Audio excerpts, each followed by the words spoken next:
It's known from multiple dimensions simultaneously that the system that produces happiness, let's say in the founder's sense, produces that emotion in relationship to the observation of movement towards a valued goal. And so you can derive some conclusions from that. The first is that without a goal, there's no happiness by definition, because happiness marks movement towards a valued goal. The next is, well, the higher the goal, the more value there is in the observation of movement towards it. And so out of that, you might ask, well, then what's the highest goal? Because why don't we go for that? Well, then you could say, well, you should do your best for the best. You might say, well, that's just to make me hedonically happy. It's like, well, wait a second, cocaine will work for that, because it actually even activates this system. But what about tomorrow and next week and next month?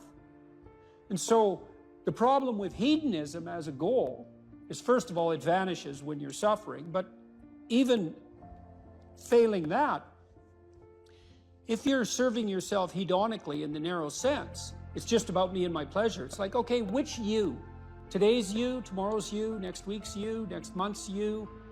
What about next year, 5 years from now, 10 years from now? You're going to lead a hedonic and dissolute life, and what are you going to be, a burnt-out shell and a wreck, a dismal wreck in 10 years? Because that's what'll happen. And so if you don't construe yourself as a community stretched out across time, then you're not even serving yourself. And if you do construe yourself as a community stretched across time, then serving other people and serving yourself turn out to be exactly the same thing. I just did a course on the Sermon on the Mount, and Christ, in one of the sections of that sermon, he says to people that you shouldn't lose your saltiness, you shouldn't lose your savor, and you're the salt of the earth, and without that salt, everything loses its flavor. And salt is a preservative, and it's a spice, and that's often conceptualized, that phrase, as referring to the salt of the earth, the solid, reliable types who bear all burdens. But that is not what it means. I looked at a lot of different translations. I talked to a lot of people about that verse, and really what it means is, well, there should be some spiciness and unpredictability and humor about you. And there should be some play in the system, right? Because that's what stops you from just being the narrow, dead, past letter of the law with no spirit. There should be some snake inside the tree, right? There should be some fire inside the bush. Those are all ways of construing that are symbolically equivalent.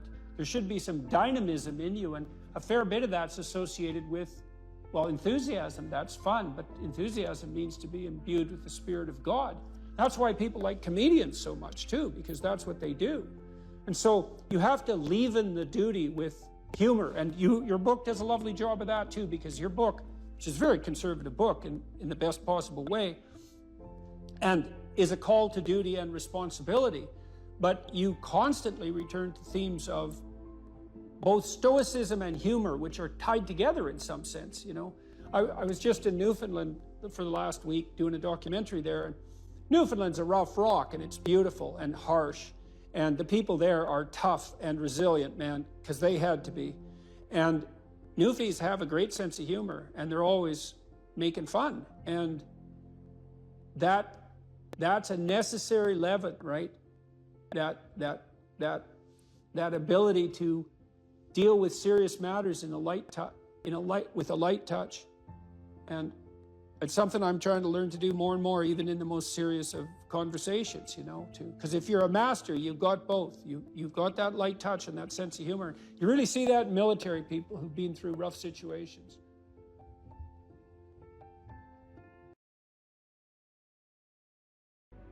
We were sitting in the first row of the plane, and do you remember the guy was a young black man, sort of ran onto the plane. He was wearing a yellow vest. He was a worker working the bridge or something. And he came up to you and he said, I'm not supposed to be on the plane right now. I'm not supposed to say anything, but you helped me turn my life around. I got this job because of you. And what I remember more than anything else is he had this huge smile on his face. But it wasn't because you told him to go out there and be happy. It was because you told him to go out there and fix some stuff. And I think that's exactly what you're talking about right now. those experiences are so life-sustaining. It's so remarkable to have that happen, and that's something I've been immensely privileged to constantly experience, although there's also something about it that's extremely painful. You know, the magnitude of that joy is sort of proportional to the obstacles it had to overcome while it was attempting to manifest itself. You know, and one of the things I'm sure you saw on the tour, and I don't know how this affected you, was the depth of hunger for encouragement that exists everywhere, as far as I can tell. And everyone wants to be appreciated when they bring their best to the table. That's why the current assault on merit is so unbelievably brutal, because it will deny everyone the right to be appreciated for being their best. And well, you might ask, well, when does the best become your enemy? And that's easy. It's when you flee from it. Your attention, for example, is mediated by unconscious forces. And you know that perfectly well. And this is another Freudian observation. You know, if you're sitting down to study, for example, your conscious intent is to study. But you know perfectly well that all sorts of distraction fantasies are going to enter the theater of your imagination non-stop and annoyingly. And there isn't really a lot you can do about that except maybe wait it out. You know, so you'll be sitting there reading and your attention will flicker away. You'll think about, I don't know, maybe you want to watch Jane the Virgin on Netflix or something like that, or maybe it's time to have a peanut butter sandwich, or you should get the dust bunnies out from underneath the bed, or it's time to go outside and have a cigarette, or maybe it's time for a cup of coffee, or it's like all these subsystems in you that would like something aren't very happy just to sit there while you read this thing that you're actually bored by, and so they pop up and try to take control of your perceptions and your actions non-stop. Maybe you think, well, this is a stupid course anyways, why do I have to read this damn paper, and what am I doing in university, and what's the point of life? It's like you can really get going if you're trying to avoid doing your homework, and then you might think, well, what is it in you that's trying to avoid? Because after all, you took the damn course and you told yourself to sit down. Why don't you listen? Well, because you're a mess. That's basically why. You haven't got control over yourself at all. And no more than I have control over this laptop. Okay, so there's the memory function of the unconscious, and there's the dissolutive function. That's an interesting one. The unconscious contains habits, once voluntary, now automatized, and dissociated elements of the personality, which may lead a parasitic existence. That's an interesting one.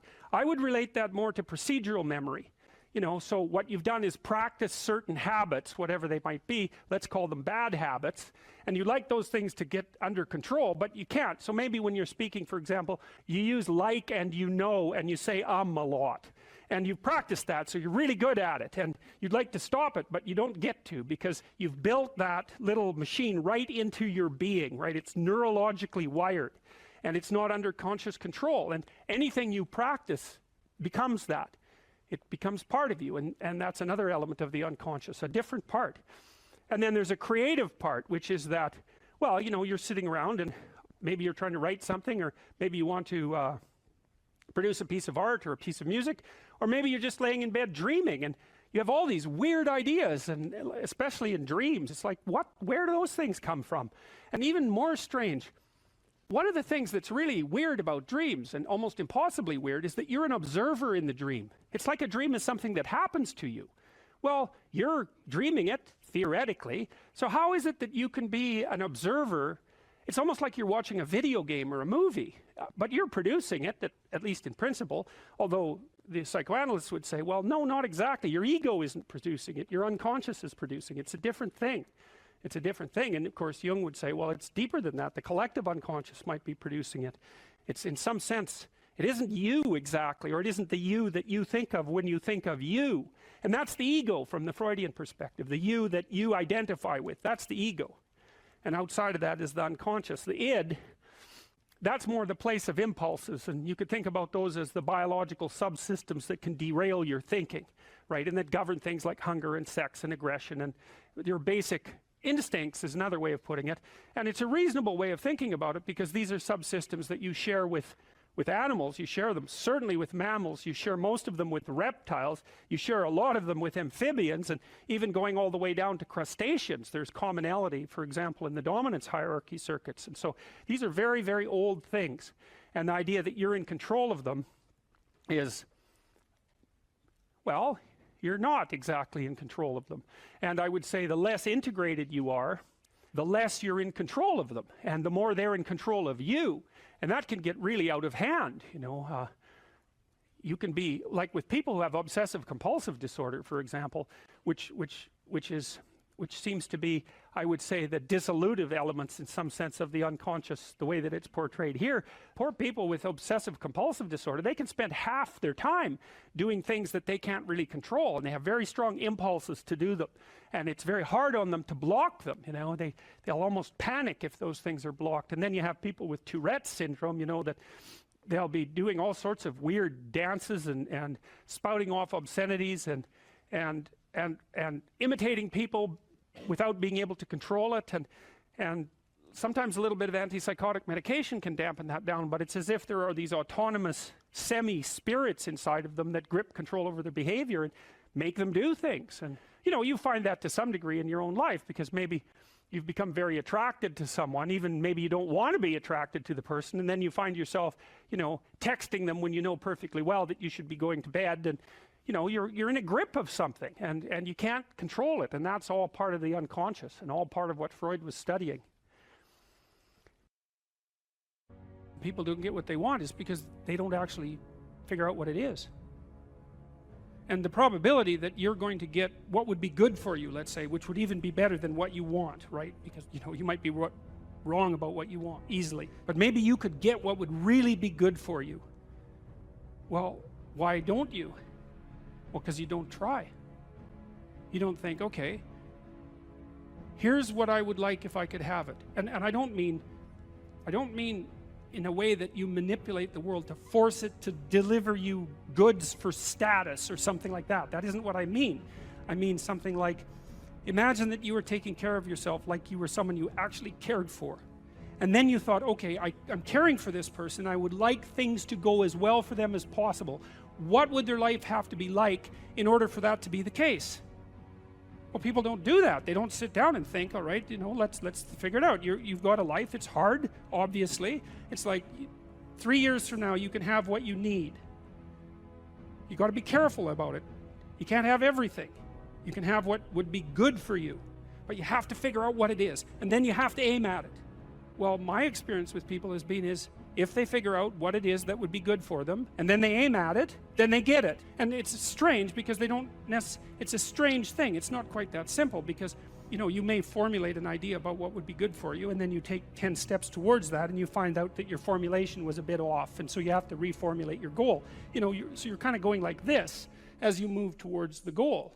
But a huge part of the reason that people fail is because they don't ever set up the criteria for success. And so, since success is a very narrow line and very unlikely, the probability that you're going to stumble on it randomly is 0. And so there's a proposition here, and the proposition is, if you actually want something, you can have it. Now the question then would be, well, what do you mean by actually want? And the answer is that you reorient your life in every possible way to make the probability that that will occur as certain as possible. And that's a sacrificial idea, right? It's like, you don't get everything, obviously, but maybe you can have what you need, and maybe all you have to do to get it is ask. But the asking isn't a whim or today's wish. It's like, you have to be deadly serious about it. You have to think, okay, like, I'm taking stock of myself, and if I was going to live properly in the world, and I was going to set myself up such that being would justify itself in my estimation, and I don't mean as a harsh judge, exactly what is it that I would aim at? Sit on your bed one day and ask yourself, what remarkably stupid things am I doing on a regular basis to absolutely screw up my life? And if you actually ask that question, but you have to want to know the answer, right? Because that's actually what asking the question means. It doesn't mean just mouthing the words. It means you have to decide that you want to know.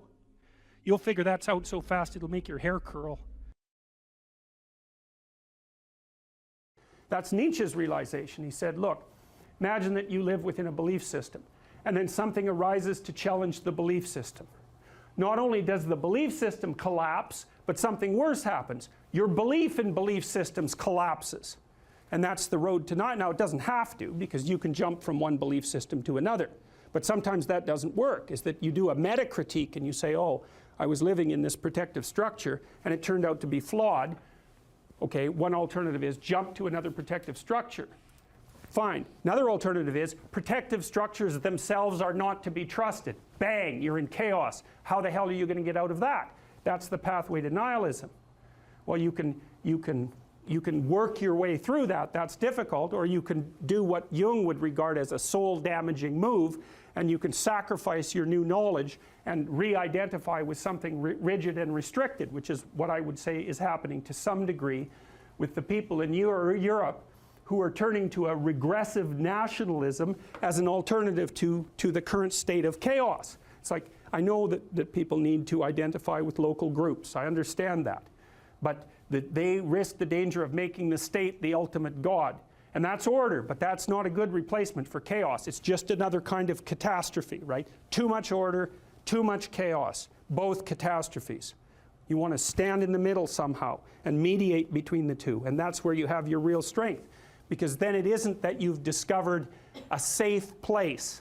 Because even the bloody right-wingers are after a safe place, right? They just want it to be the state. Yeah, exactly.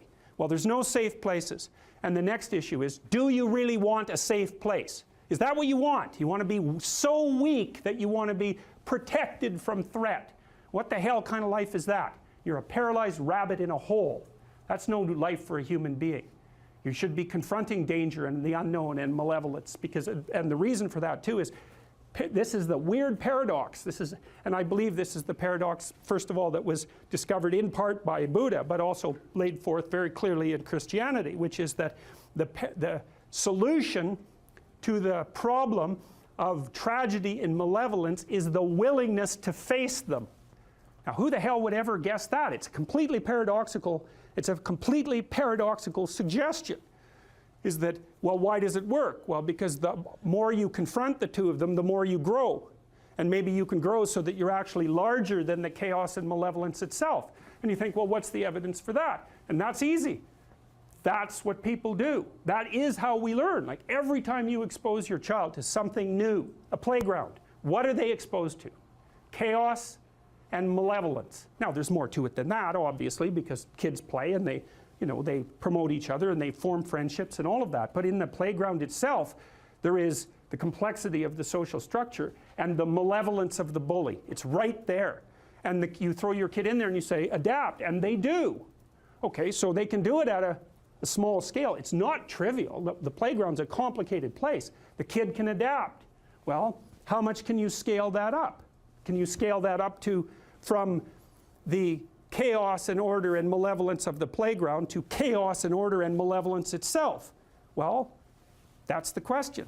Well, I don't think there's any reason to answer that in the negative. So, because we don't know the full extent of a human being.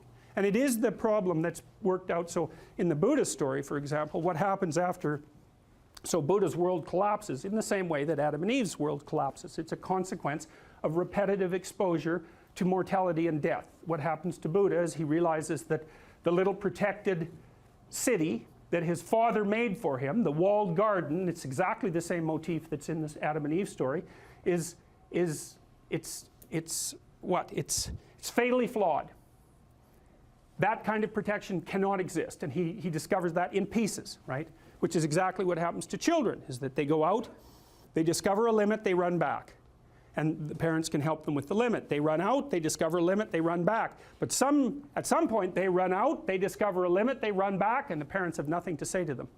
Because they've hit the same limit that the parents hit. Which is like, well, what are you going to do with your life?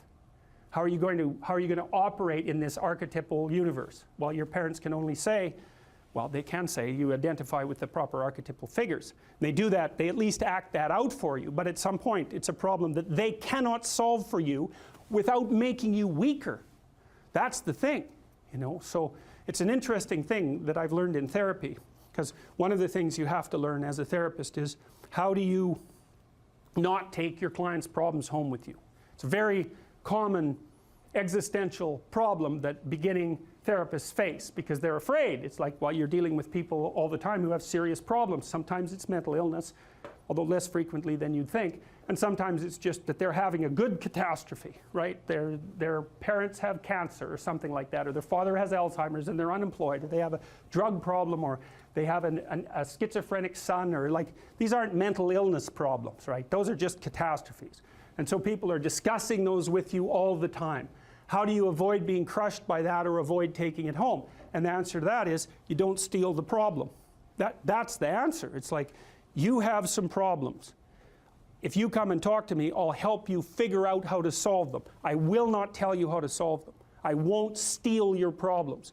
Because what we're trying to do in therapy is, number one, solve your problem. Number two, turn you into a great solver of problems.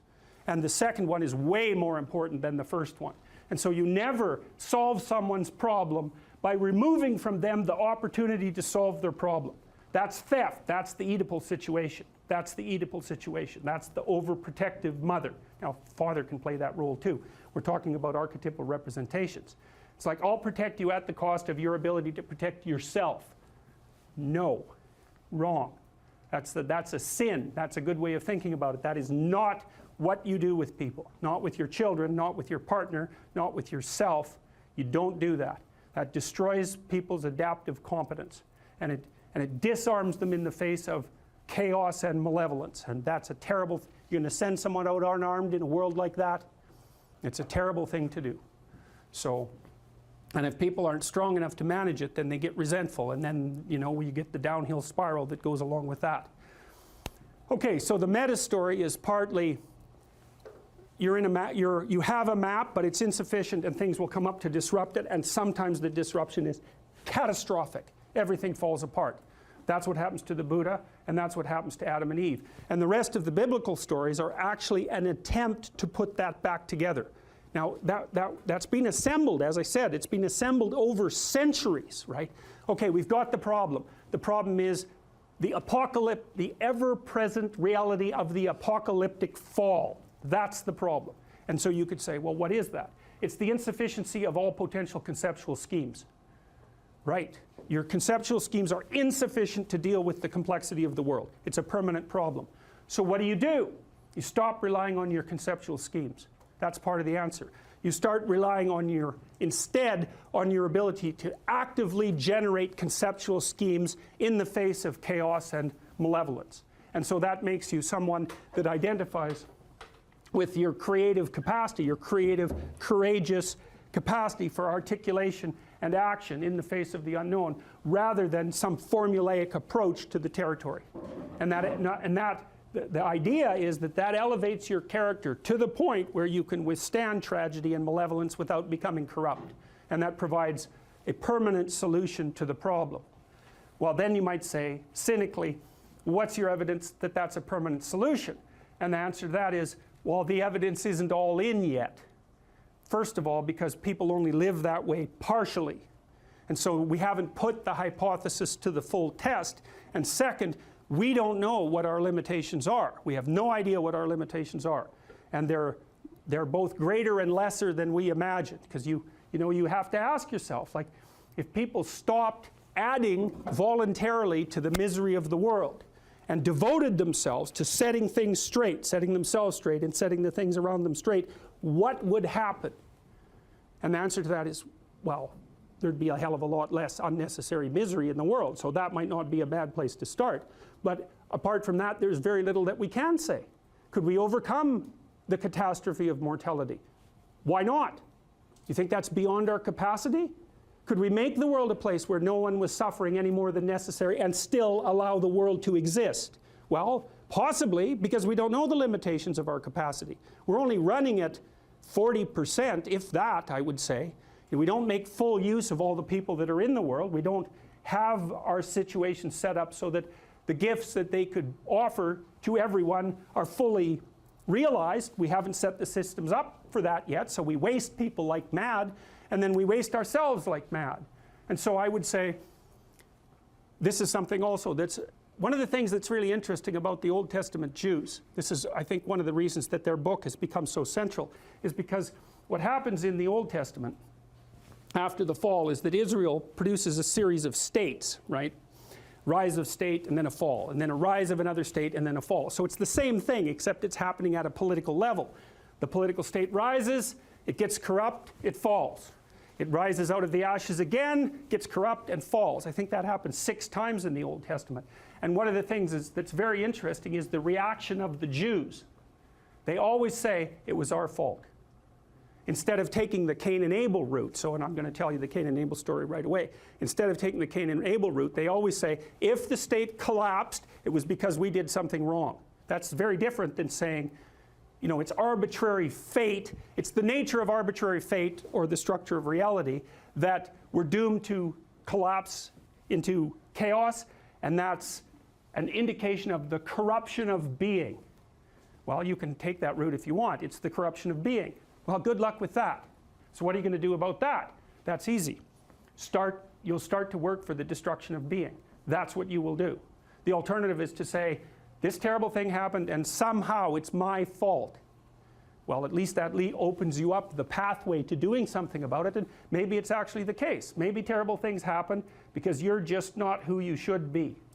At least it's you know that's true to some degree, right? You know it. Because things happen to you all the time and you think, well, you know, if I just would have played that game straight, and if I would have put this thing in order, that wouldn't have happened. It's like, okay, fine. What's the ultimate extent of that? Dostoevsky said at one point that every human being was not only responsible for everything that happened to him or her, but also simultaneously responsible for everything that happened to everyone else. Now I would say it's almost a hallucinogenic idea, right? It's a transcendent idea, and it can go very wrong. Sometimes depressed people, for example, get hyper responsible for what's happened and just crushes them. And so it's a mode of thinking that can produce its attendant pathologies. But there's something about it that's metaphysically true. The internal problem is, how do you deal with tragedy and malevolence? And you can say, well, I'm not prepared. It's like, yeah, fair enough. Unsurprising, especially if you were overprotected as a child. It's not a good idea to overprotect your kids, because the snakes are going to come into the garden no matter what you do. And so then you, instead of trying to keep the damn snakes away, what you do is you arm your child with something that can help them chop them into pieces and make the world out of them. So that the trick for human thriving in the face of suffering and malevolence is strength, not protection. It's a completely different idea. We also know this clinically. We know, for example, that if you treat people with exposure therapy for agoraphobia, which is, roughly speaking, the fear of chaos, I would say, the fear of everything, you don't make them less afraid. You make them braver. It's not the same thing. Because with an agoraphobic, see, what happens to them is the fall. They never conceptualize death and suffering. They're naive, right? It never enters the theater of their imagination, and it's because they're protected from it. But then something happens. This often happens to women in their 40s, because they're the people most likely to develop agoraphobia. Something happens. They've been protected from chaos by authority their entire life. So maybe they had an overprotective father, and then they went to an overprotective boyfriend, and then they went to an overprotective husband. And maybe they were willing to be subjugated to all 3 of those because of the protection, right? So that's the bargain. They stay weak and dependent, and maybe they have to, because that's the only way they can appeal to the person who's hyperprotective. But the price they pay for that is that they're not sufficiently competent. And then something happens in their life, often in their 40s. They develop heart palpitations, maybe as a consequence of menopause. Their heart starts to beat erratically, and they think, oh no, death. It's like, well, who are you going to talk to about that? Right? There's no protection from authority for that.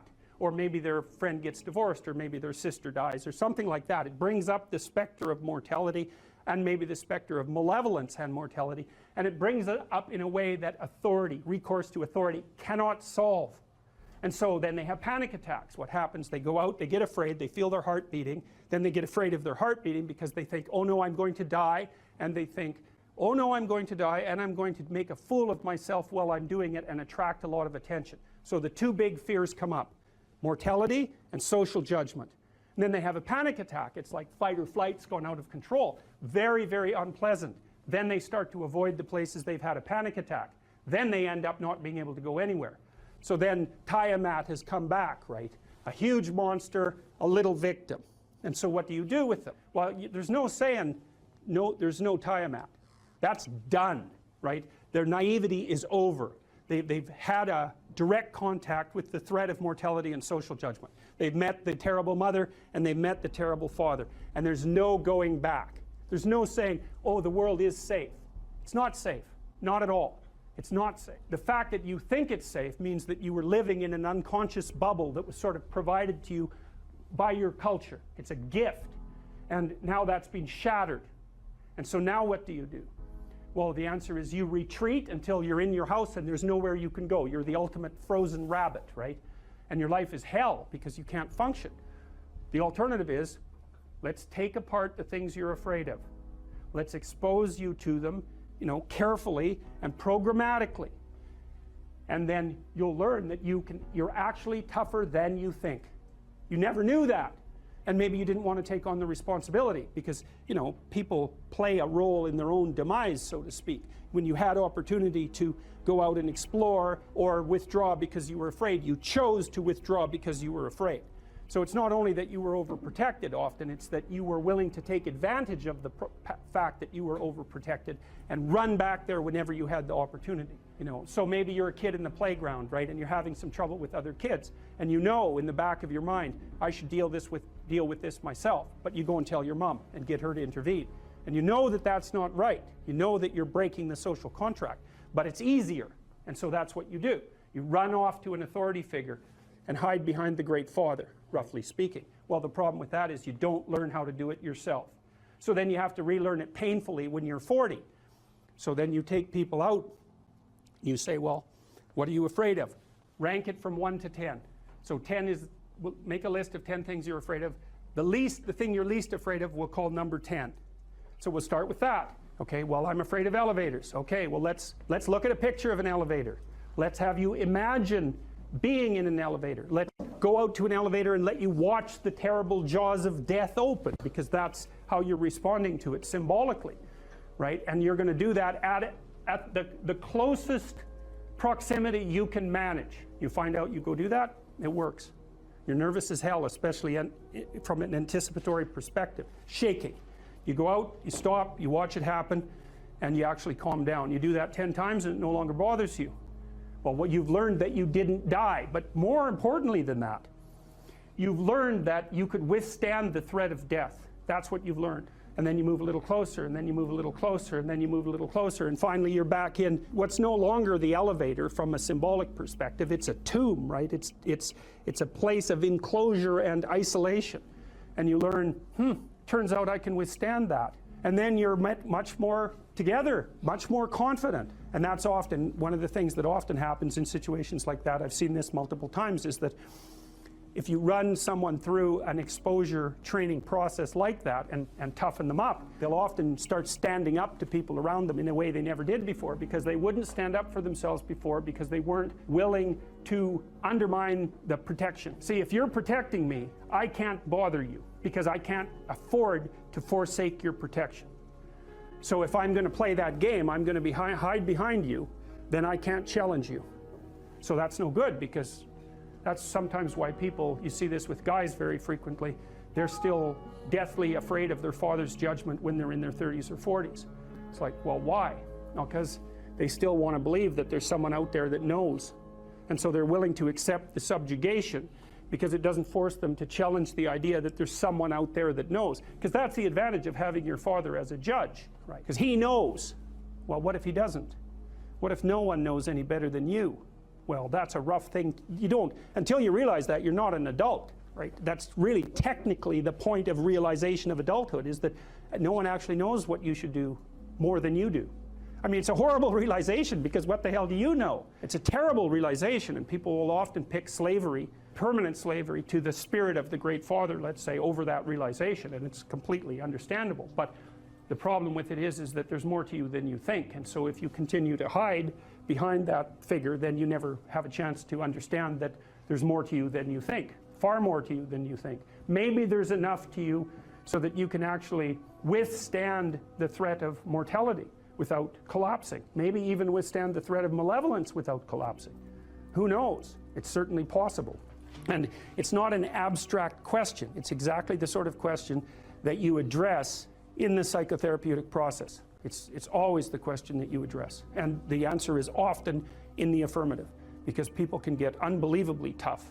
And you know that because people work in emergency wards in hospitals, right? Or they work in palliative care wards, or they work as mortuary assistants. I mean, these people have bloody rough jobs, you know, or they're on the front line of police investigation into, you know, heinous child abuse crimes, and so they're confronting malevolence on a regular basis. And, you know, those are very stressful jobs, but people do them.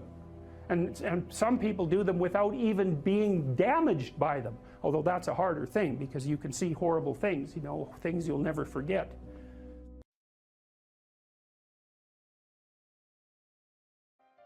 You're asked to outline the place you'd like to end up, which is your desired future, and also the place that you could end up if you let everything fall apart, is so that your anxiety chases you and your approach systems pull you forward. You're maximally motivated then.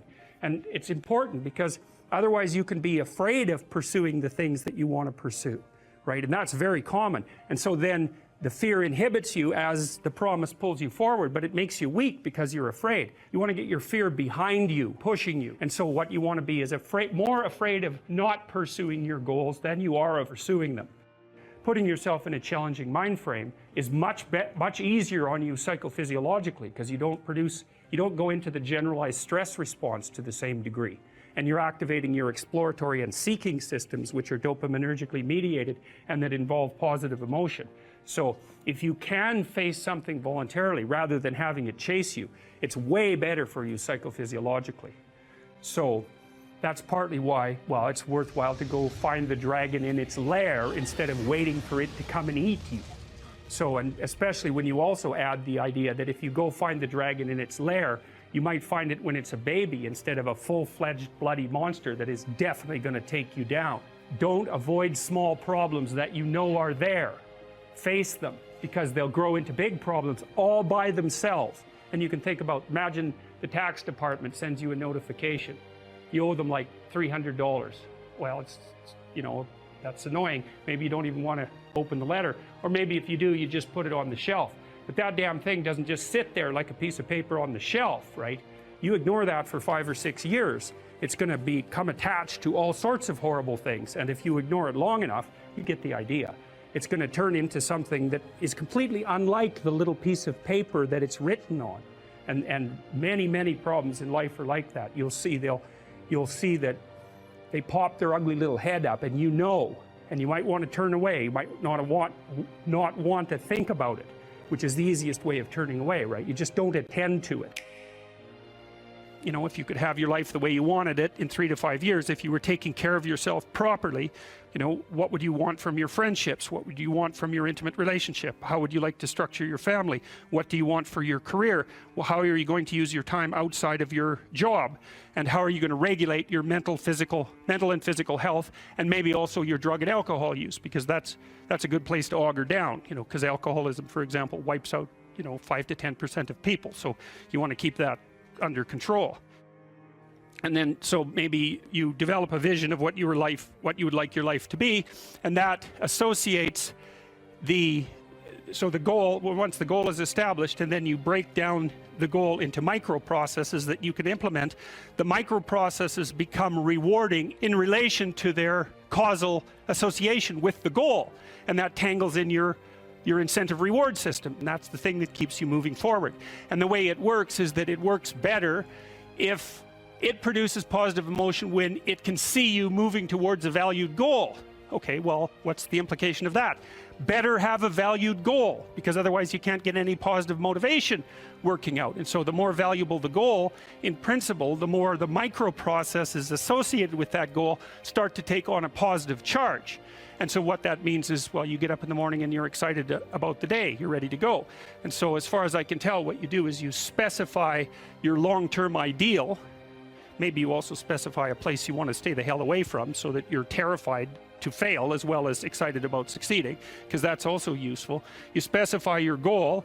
You do that in some sense as a unique individual. You want to specify goals that make you say, oh, if that could happen as a consequence of my efforts, it would clearly be worthwhile. Because the question always is, why do something?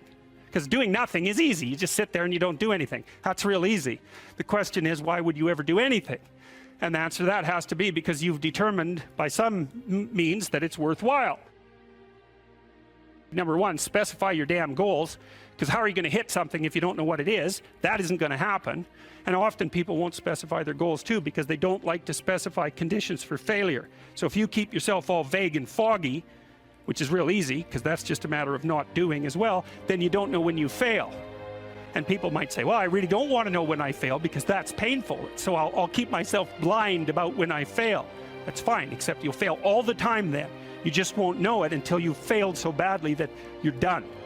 Okay, so once you get your goal structure set up, you think, okay, if I could have this life, looks like that might be worth living, despite the fact that it's going to be, you know, anxiety provoking and threatening, and there's going to be some suffering and loss involved in all of that.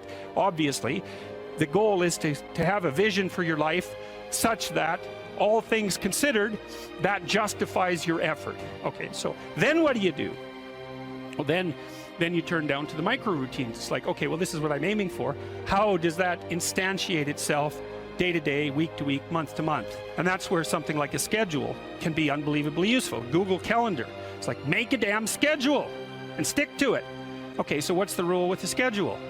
It's not a bloody prison. That's the first thing that people do wrong. They say, well, I don't like to follow a schedule.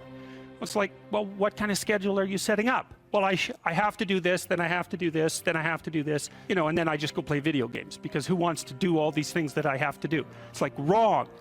Set the damn schedule up so that you have the day you want.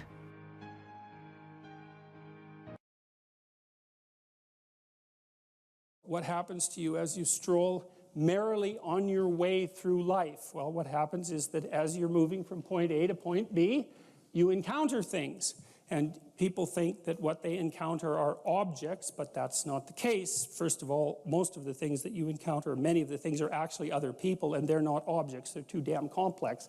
And even apart from the social world, the things that you encounter aren't objects. They seem to be something more like tools or obstacles.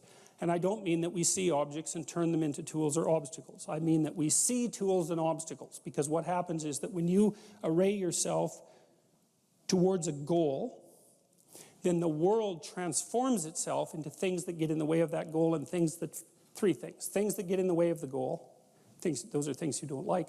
Things that facilitate your movement towards the goal, those are things that you like.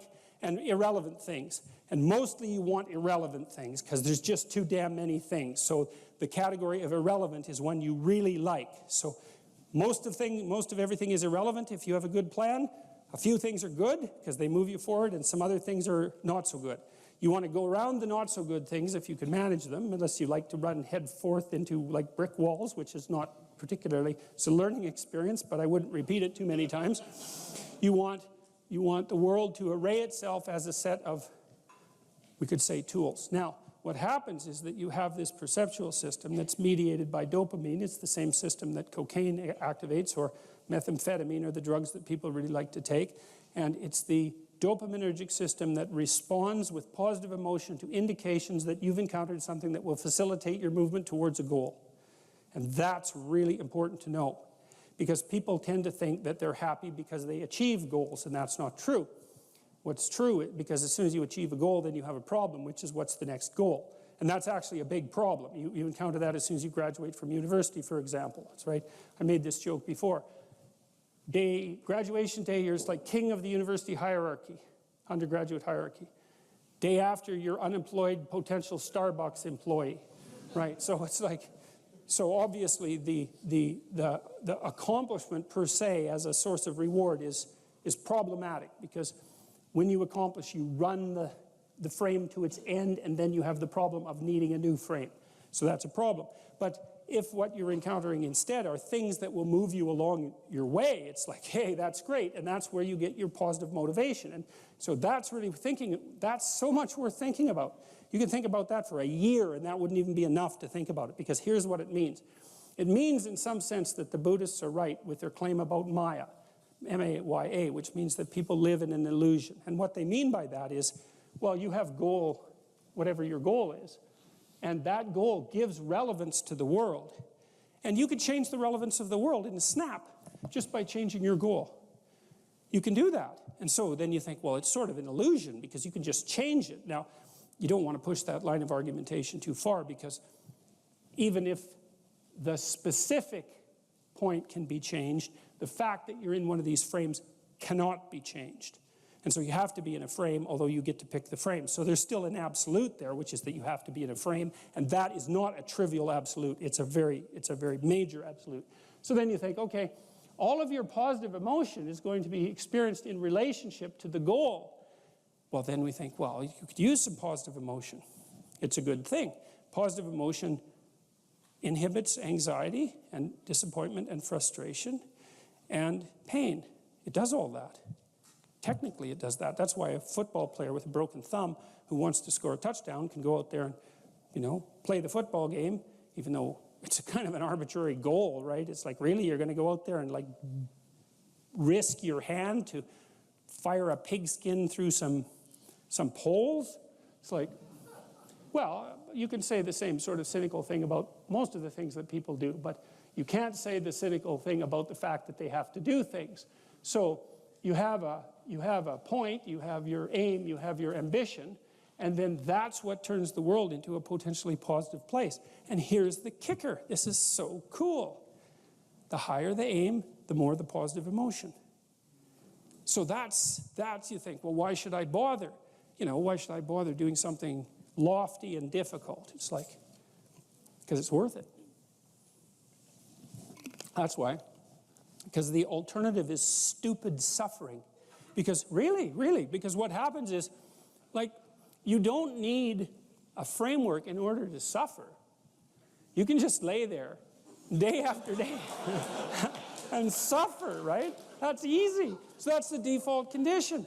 If you don't have a lofty ambition, then you suffer miserably. And the reason for that is life is really complex, short, finite, full of suffering, and beyond you.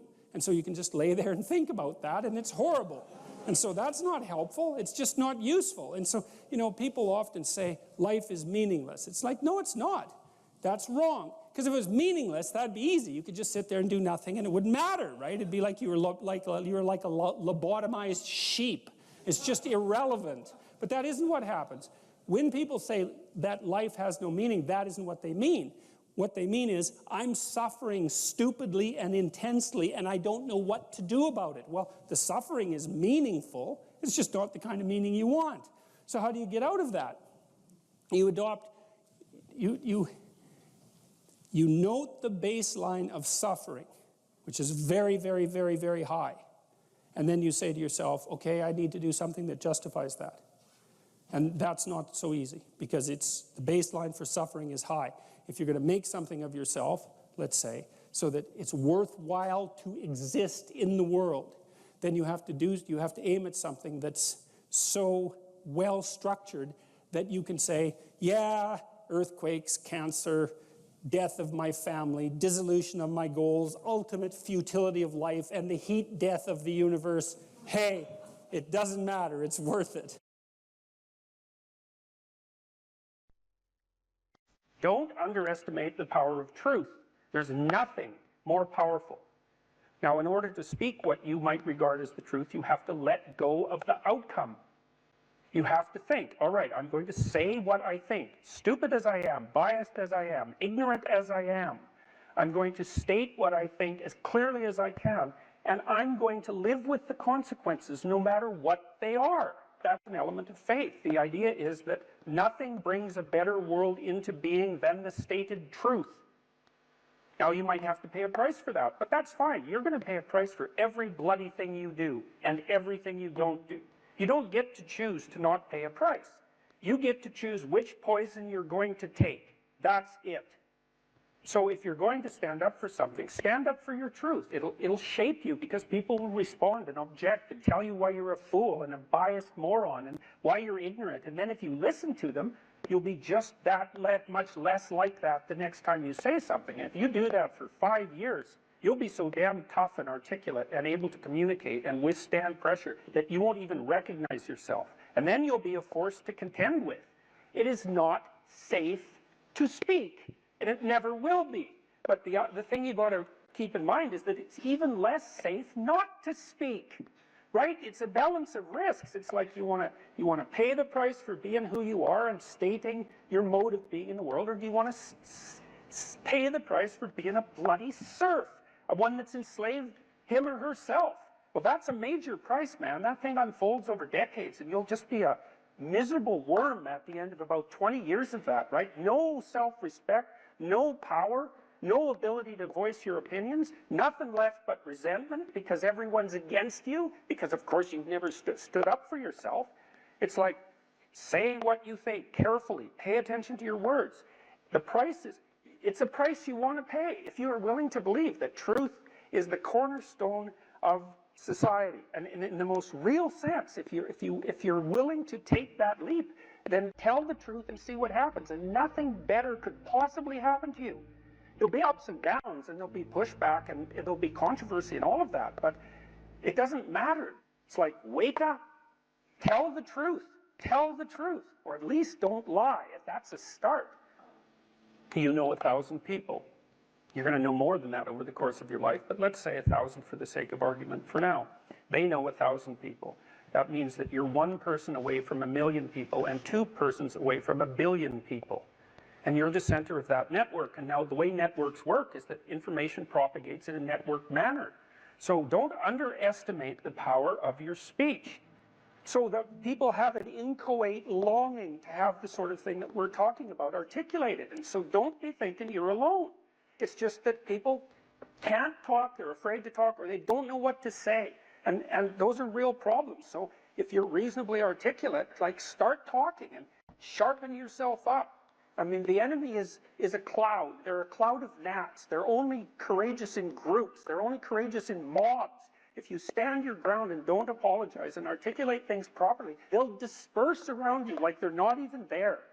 So most of it's illusion. So don't be afraid, but be afraid of the right thing. And the right thing you should be afraid of is not saying what you say, because that's the same as not being.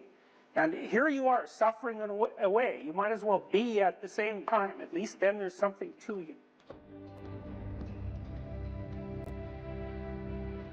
Where do you find the hope and the strength to continue to fight? Or for those who are listening, to get the motivation to stand up and say what's on their mind?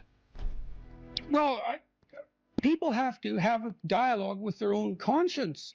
You know, if you don't, imagine that you get upset with something when you recognize an obstacle in your path, and then imagine that you need a path and that you've chosen reasonably wisely, let's say, not perfectly, but reasonably wisely. An obstacle arises, you're frustrated, disappointed, ashamed, afraid. Well, you have something to do to clear out the obstacle. You have something to say. Well, then you don't clear out the obstacle because you're afraid to speak, or you're unwilling to speak. You want to defer the conflict because you hope it will go away. All that'll happen is that the obstacles will pile up. But then your life will be nothing but obstacles. Well, you need to know that. You have to ask yourself if you believe that's true. If it's true, then you don't want to remain silent. Imagine too that as you remain silent, you get smaller because you're not manifesting the courage necessary to live by your own standards. And the problem gets bigger. Well, if you're not going to speak now, what makes you think you're going to be more prepared in the future? You won't. Why is that going to happen? When does that ever happen? Well, I can't believe we're talking about school. People who say, just stay quiet in school, just get the grade. That you're That's paying wrong. them. That's wrong. You're That's wrong. right. You're paying them. You don't have the courage when you're paying. When somebody's paying you and they're doing something at work and they want you to play along, you think you're going to have courage then?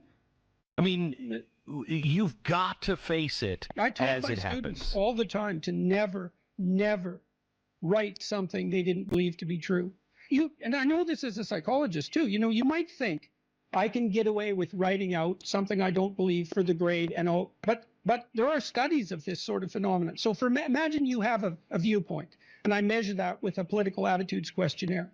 Okay, maybe it's a viewpoint.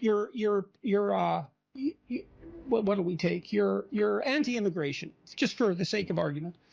And then I ask you to write out a 500-word pro-immigration essay. And then a week later, I give you the political questionnaire again. Now, I'm going to bury it in a bunch of other questionnaires, so you don't know what I'm measuring.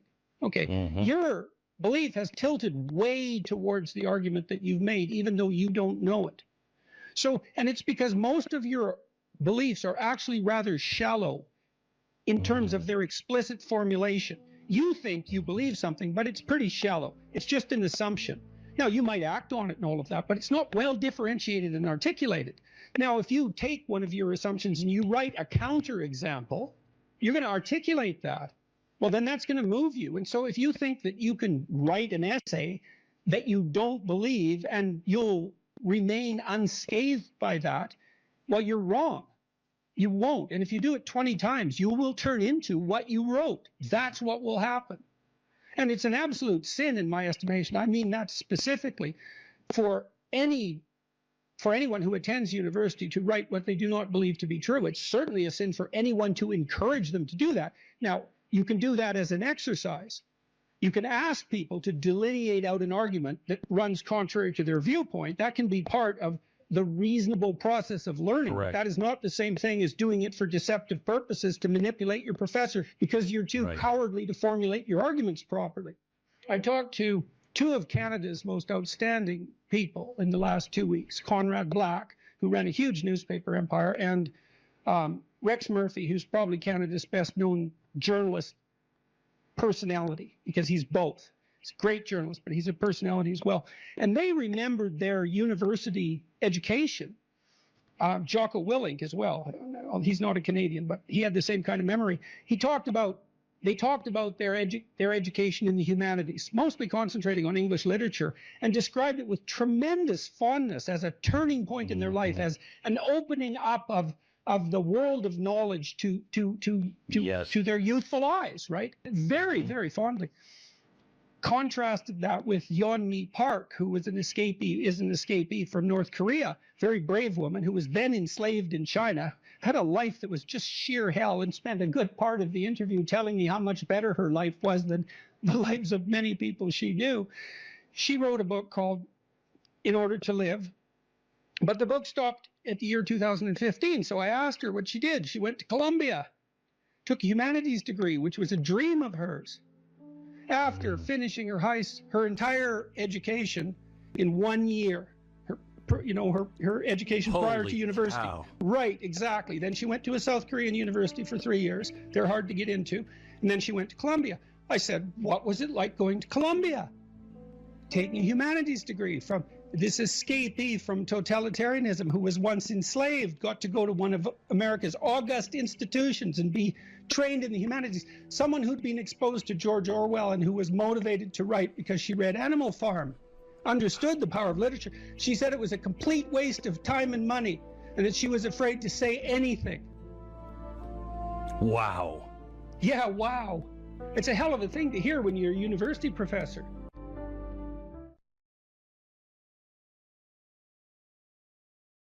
One of the things that you can, I think this heightens the meaning in your life, is to try to do difficult things, right? Aim high.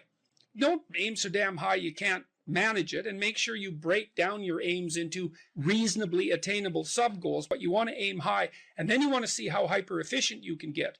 That's a great thing to do in your early 20s, is to see, okay, like discipline yourself. You think, okay, how much work can I do if I load myself right to the maximum? How far can I work? How hard can I work until I exhaust myself? And then you back off, obviously, because the optimal amount of working, productive engagement, let's say, is that which is sustainable across decades. So you have to learn that, but you don't learn that without stretching yourself to your limits to begin with. And, if your life isn't everything it could be, and if you're suffering from an excess of meaninglessness, well, it means you're not oriented in the world of chaos and order properly. It's like you could learn to discipline yourself. Figure out what it is that you need to do and that you want to do, and then see how efficient you can get. Because one of the things that's quite fun is to figure out, if you have a task, I always tell my graduate students this if they're doing an experiment too. If you have a task that you have to do, it's really interesting to spend a few minutes, sometimes hours, depending on how long the task is. See if you can figure out how to do it from 5 to 10 times faster. It means you'll have to rearrange the way you think about it, but you can often do it. And that's how extremely productive people get so hyper efficient. You have to be tough as a damn boot to be good, because you have to stand your ground when you need to stand your ground, and you have to be able to say no when it's time to say no, and you have to mean it. And so then you have to think and plan strategically so that when you're going to say no, you can mean it and it will stick. And that takes a certain amount of integrated malevolence, I would say. And once it's integrated, it's not malevolence, it's strength. It's strength of character. It's the ability to stand your ground. And you have to cultivate that. And you cultivate that, at least in part, by telling the truth. And so you take your place in the world as a decent person and as a decent citizen, and you play the hierarchical game properly. And that is to stand up straight with your shoulders back. It's like the world's an onslaught. You've got the tyranny of culture to deal with. You've got the catastrophe of nature. You've got your own damn malevolence and ignorance, right? All coming at you, plus the incredible, complicated, indeterminate potential of the future. That's all coming at you, and it's all your responsibility. And you can cringe away from it and be afraid of it and be victimized by it and be bitter and cynical about it. And no wonder, because it can be painful. Or you can turn around and you can say, man, bring it on, because there's more to me than there is to the catastrophe. And this is what I discovered from looking at what I looked at. I looked at the darkest things I could look at, really, for 30 years. I was really a lot of fun to be around, I can tell you. I looked at the darkest things that I could think of, right? Not only what happened in Auschwitz and what happened in the Gulag, but personal issues. It's like I wasn't so much interested in the totalitarians as a group. I was interested in the people who undertook the terrible acts that the totalitarians required. The people who, I was just rereading Ordinary Men, and it was a story about a police battalion in Poland that trained ordinary policemen to take naked pregnant women out into the fields and shoot them in the back of the head. It takes a lot of training, by the way, before you can bring yourself to do that. And you aren't the same person by the end of it. It's pretty goddamn horrific. And I was trying to figure out, what would it be like to be that person? Because we are that person. And then what would it be like to not be that person, right? To refuse to do that, to not participate in that. And what I discovered by making that totalitarian proclivity personal was that there's more to us than there is to the horror. As nature is, bent on our destruction, bad as culture is, tyrannical and bloody, back as far as you can look, as malevolent as you are in the darkest part of your heart, and that's plenty malevolent, the possibility that's within you that can well up, the courage and the truth and the ability and the skill and the willingness to set things right, if you are willing to set them right, is more powerful than all of that. And so it's so interesting. It was proof for me of an old saying I read from Carl Jung. It's an alchemical motif, in stir qualinus inventur, which is what you most want to be found will be found where you least want to look, essentially. And it's so interesting because it means that if you're willing to turn around and to stand up straight and face the darkness like fully, what you discover at the darkest part is the brightest light. And that's something that's so much worth discovering, because there's going to be terrible darkness in your life. And it's going to make you cynical and bitter. And it could easily be that you're just not looking at it enough. Because if you looked at it enough, and you didn't shy away, and you brought everything you had to bear on it, you'd find that there was more to you than there was to the horror. You know, I watched my father-in-law. I'll end with this. And you know, you don't know, because you're not bringing your A game to the table with all that cynicism and bitterness and resentment and willful blindness and avoidance. Maybe you're playing at 60%. It's not good enough because there's too much of what's bad for 60% to be good enough. It's like you need 90% or 95% or 100%. When about 15, 20 years ago, my mother-in-law developed frontal temporal dementia, which I wouldn't recommend. You know, it's one of those degenerative neurological diseases like Alzheimer's, and those bloody things are like they're in the top echelon of awful. You know, you watch a person deteriorate before your eyes. It's a lengthy, lengthy death. And it was slow. And her husband, he lived in this little town that I grew up in, about 3,000 people. And he was quite a character, man. Everybody knew him. I bought him a Foghorn Leghorn t-shirt once, because that's kind of what he was like. He was loud and sort of bombastic, but he stood up straight, I can tell you. And he played the fool a little bit, mostly for the amusement of people, but he was no damn fool. And I always admired him and liked him. And the feeling was mutual, thank God, since I married his daughter. And, you know, he drank a lot with his crazy friends up in northern Alberta, and he wasn't at home a lot because he was working a lot. And you know, he was kind of a party animal about town, but a good businessman and a good man. And then his wife got sick, and they moved to another town. And, you know, he took care of her for like 15 years. It was unbelievable as she deteriorated, you know, and she got more desperate to have him around, and her love for him never went away. Even as she lost herself almost completely, she would always light up when he came into the room, you know. And he took care of her right till within weeks of her death. He had to finally put her in an old folks' home because he was no longer strong enough to lift her up from the chair. And we interacted with him a lot, you know, because we were trying to help him figure out how to cope. And we had signs put up in the house, electronic signs that would tell her when he was leaving so that she would know where he went. And we had recordings in the bathroom so that she knew what to do when she went into the bathroom. And we tried to do everything we could to not make this absolutely bloody, atrocious experience complete hell. And he participated the whole way, you know, and it was really something to see. It was really it left me with a tremendous sense of admiration for him, but not just for him, but for people who can do that. You know, and if there was a new decline, he took it on, and he didn't complain about it, and he tried to do what he could, you know, and like it was no picnic, don't get me wrong, but it wasn't hell. And then we were all gathered around the deathbed, my wife's mother's deathbed, and the family was there, and they got along pretty well, you know.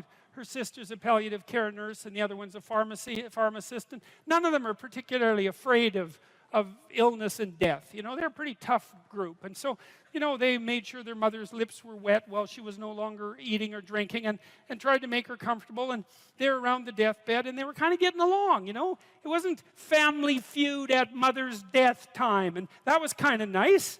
And she died, and that was that.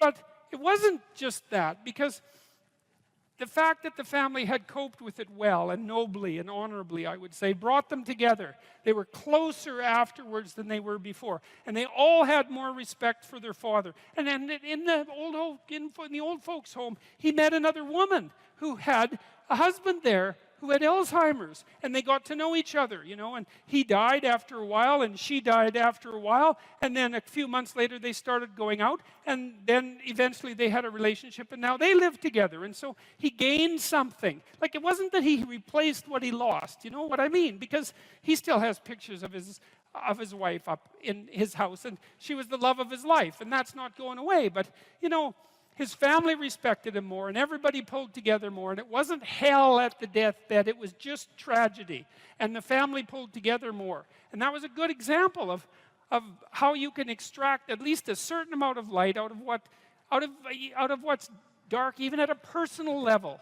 And it's worth asking yourself. It's like, drop what you're doing that's foolish, that you know is foolish, and pick an aim that's worthwhile, you know, to make things better for yourself, like you're worth taking care of, like you're worth something, you know, and to surround yourself with people who believe the same and who are rejoicing in your accomplishments and unhappy when you fail, right? And you're comparing yourself to your accomplishments of yesterday and not to someone else's today, so that you're not jealous and bitter. And you put your own house in order so that you're not cursing the world when some of its disarray might be your fault. And you're trying to pursue something meaningful, and you're doing your best to tell the truth and all of that. And then you see what happens. Who the hell are you? You know, you think you're a miracle of some bloody bizarre sort. We've been around for 3.5 billion years. You know, every single one of your relatives propagated successfully. And here you are, against all possible odds, in this world of hell in some sense, and bitterness and tyranny and malevolence. And yet, God only knows what's inside you, this capacity for consciousness, the capacity to confront potential and to turn it into something good. That's us, man. That's the Western story. That's the individual as the cornerstone of the state. That's our responsibility, and it really is who we are.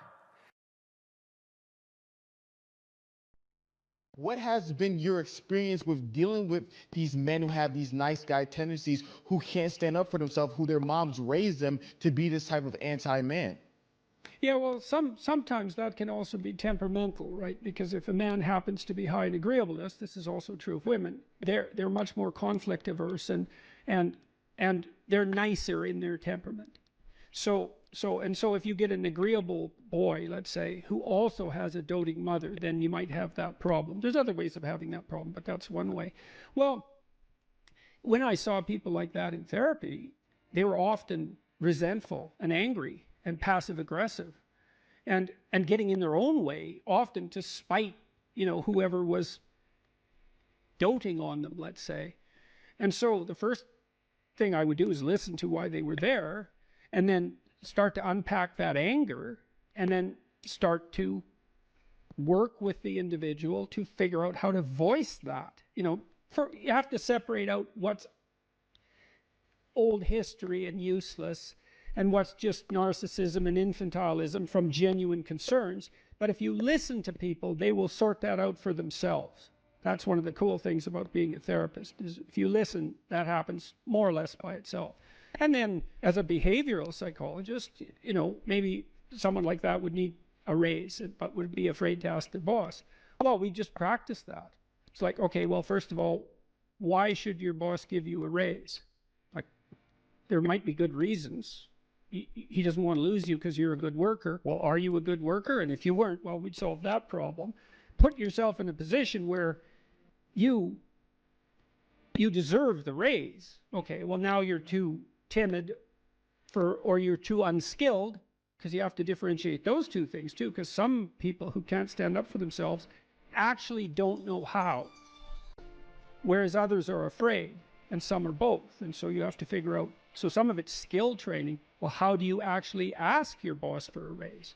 Well, you tell the truth. That's the best way. You say, look, you know, here's what I'm doing. Here's why it's really useful for you.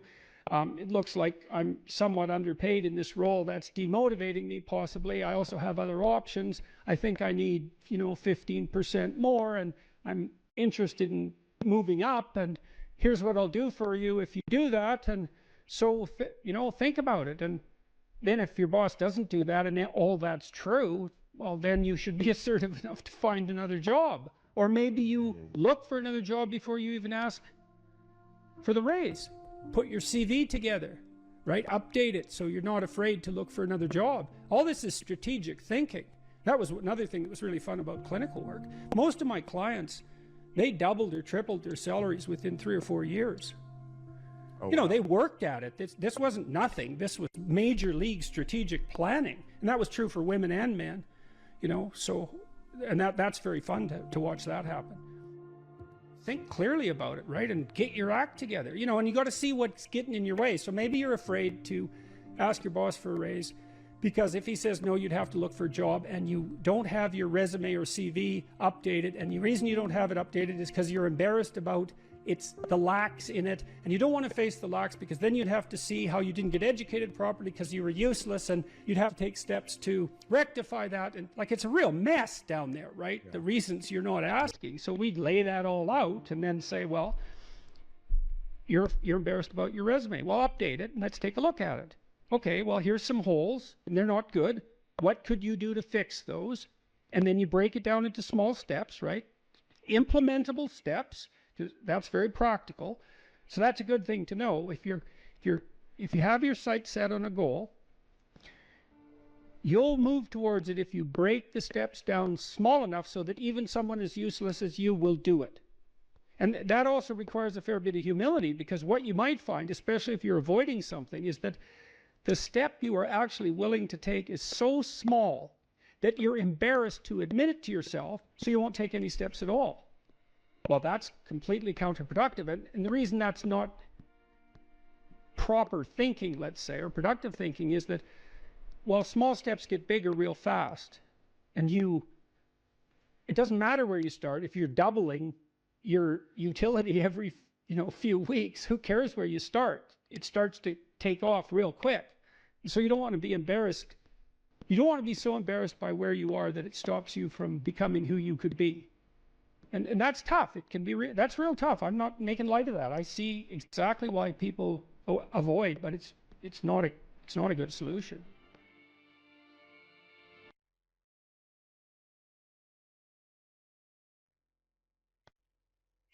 If you could give one advice to us, how we could be able to actually put our opinion out there and to actually make people listen and not to cause some mindless conflict with just yelling, what advice would you give us? Learn to write. I'm dead serious. Like, I'm dead serious about that. Because writing is formalized thinking. And so the way you write is, first of all, you need a problem. Because why write if you don't have a problem? So this is good advice if you're just writing an essay, by the way, from your classes. It's like, pick a bloody problem that you want to write about, because otherwise it's false right from the start. It's up to you to engage with the material until you find something that grips you, that you desire to investigate.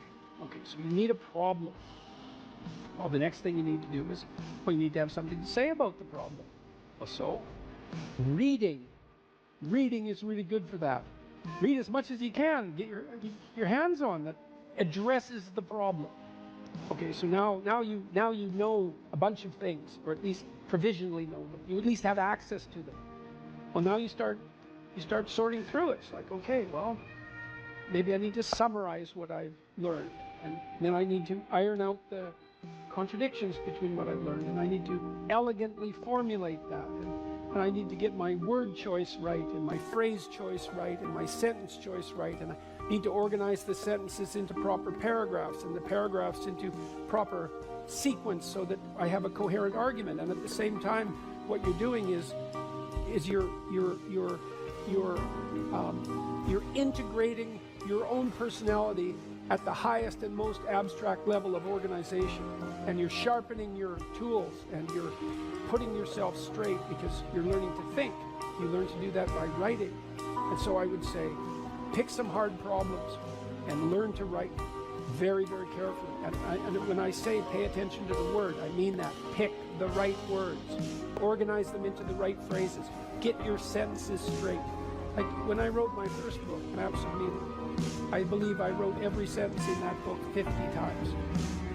50 variants of every sentence. I'd read it once, I'd read it again, I'd read it again, I'd read it again, and I have a little competition. Which sentence is better? Which sentence is better? I pick that sentence. Do the same with the paragraphs. Over many, many years, you hone your words. They're the most powerful thing about you, bar none. If you are an effective writer and speaker and communicator, you have all the authority and competence that there is. And so you're at university. Maybe you're taking a humanities degree. Well, what's the humanities degree for? To teach you how to think. You learn to think by writing. Now there's more to read, to speak, and all of that, but the best thing you can do is read and write every day. A couple of hours every day. Write about things you find important and see if you can discover what you believe to be true. And that'll build you a foundation. And it's unbelievably practical. Like if you look at people who are phenomenally successful across life, there's various reasons, but one of them is that they're unbelievably good at articulating what they're aiming at and strategizing and negotiating and enticing people with a vision forward. It's like, get your words together, man. That makes you unstoppable. And that's the core of the humanities, that idea. Get your words together. Make yourself an articulate creature, and then you're deadly in the best possible way. So, and take that seriously. And I'll end with something too.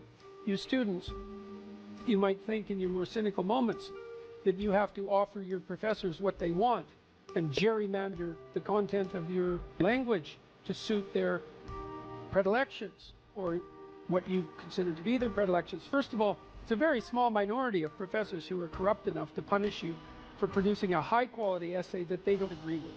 And though that's reprehensible, but it doesn't happen very often. But more importantly, it's the highest academic sin to do that, because what you're here to do is to learn to find your true voice. And every time you deviate from that for expedient reasons, you corrupt yourself. And not in a trivial way, because when you formulate your arguments, that becomes a permanent part of your character. You carry that with you. It becomes part of the structure through which you view the world, and it guides your actions.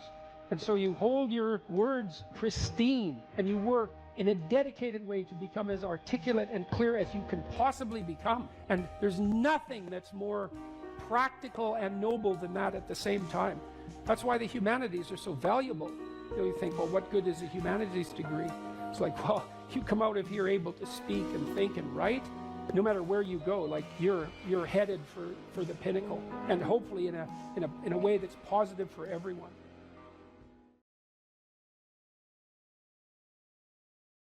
If you study the development of the fantasies of very, very dark people, you see that they brood and fantasize in isolation for years.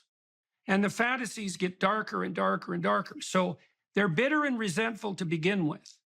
And then they start fantasizing about, well, what they would want. That can take a sexual end, or it can take a very violent end, or it can take both. And what they're really after is the ultimate in revenge. And on the sexual front, they find a kick in extending the, what would you call it, unacceptability of the fantasy one stage at a time.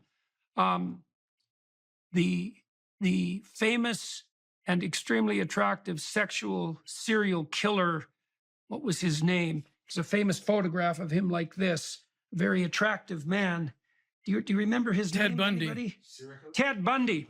Ted Bundy detailed out exactly how his fantasies progressed as he became more and more involved with pornography. And what happens in some sense is that these people who are nursing these terrible fantasies want to stay on the edge of novelty. And so their fantasies get darker and darker and darker as they progress down that road. And so after 1,000 such micro progressions, they end up in exactly the sort of pit that you're describing. And some of that is pure sexual kick because of the novelty. But it's got this sadistic and perverse, vengeful twist. And you could think about it this way. I think it says in the Gospels that, it would be better that a millstone was hung around your neck and that you were cast into the abyss than to do harm to any of God's children, let's say. And that's actually where the perverse delight comes, because the most egregious possible sin, let's say, is the violent sexual abuse of the most innocent possible person. And the perverse novelty kick is highest at exactly that point. And then that just goes from bad to worse. And there's 1,000 or even 10,000 micro decisions that go along with that. There's also a great book called Ordinary Men. This is well worth reading, although it's a bloody catastrophe to read, I'll tell you. It details out how a group of German policemen who were moved to Poland during World War II were transformed from ordinary ordinary working class men old enough to not have been raised under the Nazi regime, by the way, and so not propagandized into a kind of mindless obedience, how they went from being perfectly ordinary policemen to the sort of people who could take naked pregnant women out into the middle of the field and shoot them in the back of the head. And it isn't like they had an easy time with that. Some of them reported the same sort of thing that you reported when you first watched that video. What they were being called upon to do stage by stage made them physically ill. And they had a commander who actually had told them that they could leave the service if they didn't want to continue with their duties. But they felt duty bound not to leave their comrades having to mop up the terrible situation. But it does a lovely job of detailing out how your movement from normality to absolute perversity is a consequence of 10,000 micro, what would you say, micro violations of your own conscience. Not all of them micro, obviously. So you need to know about the vengefulness. You need to know about the kick of sadism. That's that novelty kick that produces a dopaminergic kick that heightens sexual satisfaction. And so there's an element of sadistic misery that can add novelty to sex. That's particularly attractive to people who are bitter and resentful because they actually can't find any willing sexual partners. And so they're angry at the world and shake their fist at God because of it. And so anyways, that's a bit of the developmental course of such a lovely descent into hell. And the interesting thing about it is that people brood, like you don't get to the point where you're watching pornographic videos of children being raped without hundreds or even thousands of hours of increasingly demented voluntary fantasy. And that's that allowing the spirit of sin that would otherwise crouch on your doorstep to enter your house and have its way with you, right? It's like a collaborative venture with Satan himself. That's the most straightforward way of describing it. And so, well, so that's, I don't know what you have to say about that, but I'll let you have at her. I'll say this, that everything you're saying absolutely resonates with my anecdotal experiences dealing with these people. I look into their eyes and what you're describing is what I see, though I've never been able to articulate it like you just have. So I appreciate being armed with an understanding that it will help me evangelize more clearly to others about the dangers of overstimulation and overuse of pornography and shaking hands with the devil. So thank you for that. That was very insightful. So I spent a bit of time, not a lot, but a bit of time inside a maximum security prison when I was a kid. I worked with a very strange psychologist that was there. And one of the things that really shocked me, and I think this shocked me enough to change my whole life, was I met this one prisoner who was a pretty nondescript looking character. He took me for a walk out in the yard away from a gym full of like weightlifting, axe murderer, monsters, and rapists. And we went for a walk out in the yard, and the psychologist called us back and told me later in the office that this guy, who was about 5'2", pretty non-prepossessing guy, had made two policemen kneel in front of him, beg for their lives in reference to their families, and then shot them both in the back of the head and kicked them aside. And the shocking thing to me was, you kind of think that if you met pure evil, it would have a monstrous form. And, the thing that shocked me about that was the nondescript nature of this guy, his absolutely banal ordinariness, the fact that you could just walk past him on the street and you'd never know. He wasn't some monster, the monstrous character of Satan in your imagination is, a figure that's terrifying to behold instead of someone normal. You know what I mean? Normal in that cringing sense. These people that you've interacted with, like, what's your reaction to them when you talk to them, the pedophiles, when you talk to them and when you arrest them? My experience is very similar to what you just described. Very nondescript, people of all walks of life. We've arrested and I've interrogated educators, lawyers, law enforcement, clergymen, and sitting across from them, but with no apparent physicality that would tell you who they are. But I will say this: when they start talking and I look into their eyes, that's when I sense something that really scares the hell out of me. And the way they talk about children when they get there, and It's something that they've been able to normalize. And they're speaking to me about children almost like they're talking about, the weather, or, talking about buying and selling children like you talk about buying and selling computer parts, or an automobile or something. And that's where I thought, something has taken over you. Something non-human has made you less human. And I've never been able to figure it out. Only that it creeps me out. And I usually end up getting them to confess, because they have brought themselves to a place where they think they're okay. They think that it's somehow normal. I don't know if that makes sense. Yeah, how do to they, you, Dr. Peterson? Why? The degree of rationalization that has to, with each step forward in the progress of the fantasy, there has to be a step forward in the self-deception with regards to self-description, right? So imagine that you're attempting to cling to a sense of yourself, at least as normal, but even maybe as a moral agent. I mean, the more forthright pedophiles claim that they're only allowing children to express their true sexual desires, and that what they're actually doing is forming the best relationship with the children that they've ever had. Now, of course, there's part of them that knows that that's an absolutely bloody, screaming, hellish lie.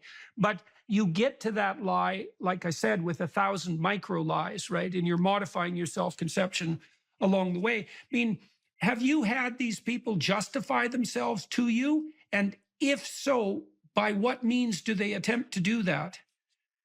So one person that comes to mind, absolutely, the answer is yes. And one person that comes to mind is the person depicted in the film Oshensky. This person had written articles, self-published, of course. He had a book that he actually sold on Amazon, and his understanding, or his justification, was that the puritanical society of this country has crushed the true and beautiful and righteous sexual experience, which the most natural would be between a man and a child, a prepubescent child. A prepubescent child is the most beautiful form of humanity, and why take that away from a child? Children would be well conditioned to confront the challenges of life, if only they could experience orgasmic pleasure even in their prepubescence. This is how they talk. Right. And That you saw echoes of that. There was attempts made in the 1970s by French intellectuals, surprise, surprise, to have the age of consent reduced radically. And that was always the rationale. It was an extension of the patriarchal oppression theory in some sense, right? That all sexual expression is essentially pure and good in its most fundamental form. And it's all warped by social pressure. And if we were just allowed to express ourselves in every manner that we saw fit, then everyone would be free and we wouldn't suffer anymore from the constraints of tyrannical society, right? And it's just convenient for the bloody pedophiles that happens to justify them doing whatever the hell they want to children who are obviously too young to consent.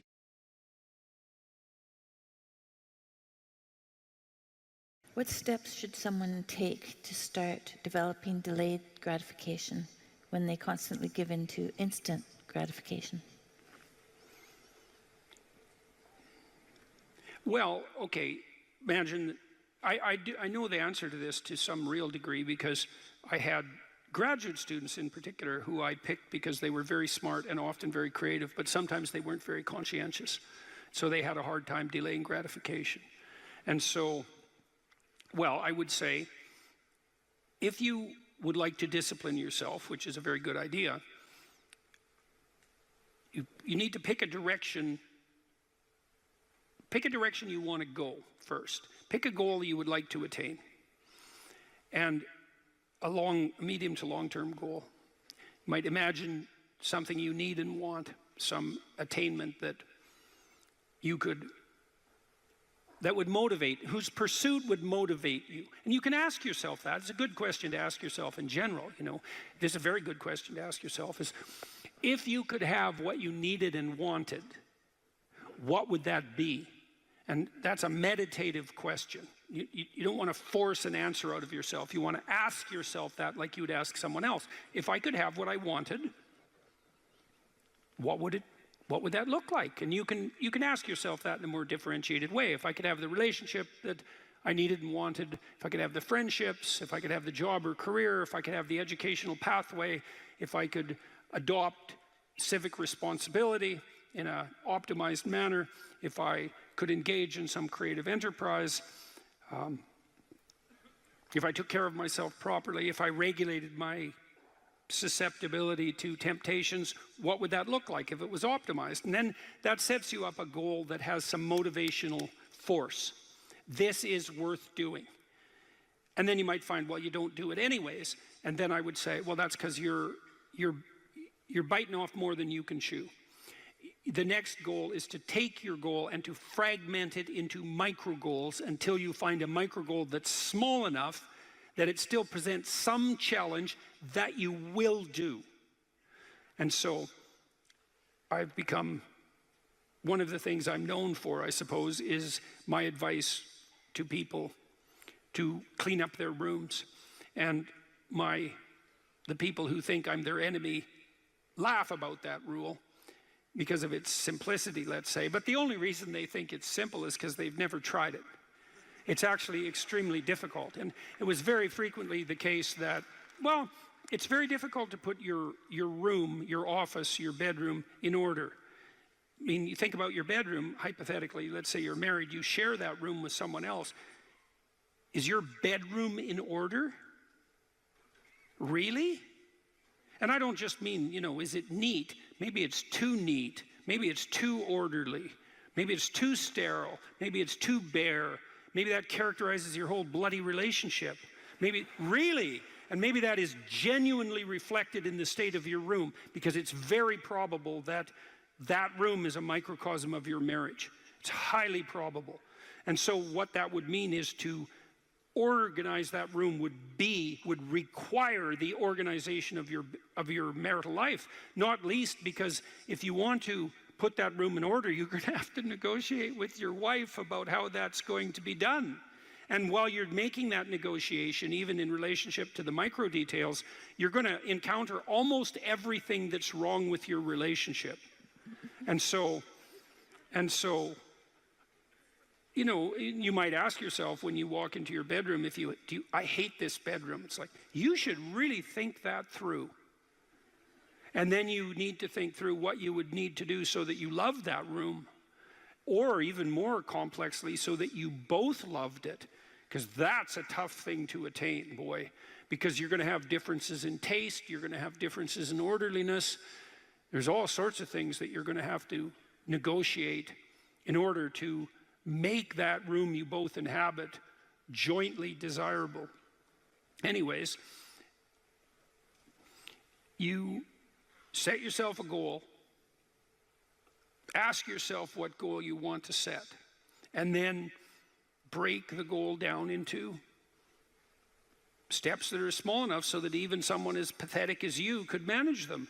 And that requires a tremendous humility. I know it was frequently the case, for example, with my clients, that I would do an analysis of their situation in life, and let's say, just for the sake of argument, that someone was 30, living at home, in the bedroom they grew up in high school, in a complete bloody state of disorder, both moral and practical. And one of the relatively simple steps that we might agree upon with regards to moving forward is the person might think, well, I'm 30, I'm really immature, I haven't taken any responsibility for my life, my mother still makes my bed and cleans up after me. It's like, well, why don't you just start with that?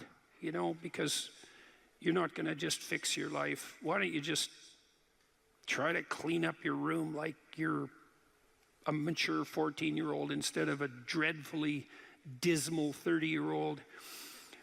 And so, first of all, it's really hard for someone, even if they're desperate, to admit that that's necessary, right? Because it's so bloody humiliating. I mean, really, I'm so damn useless that my basic goal is going to be to clean up my bedroom. It's like, well, looks like it.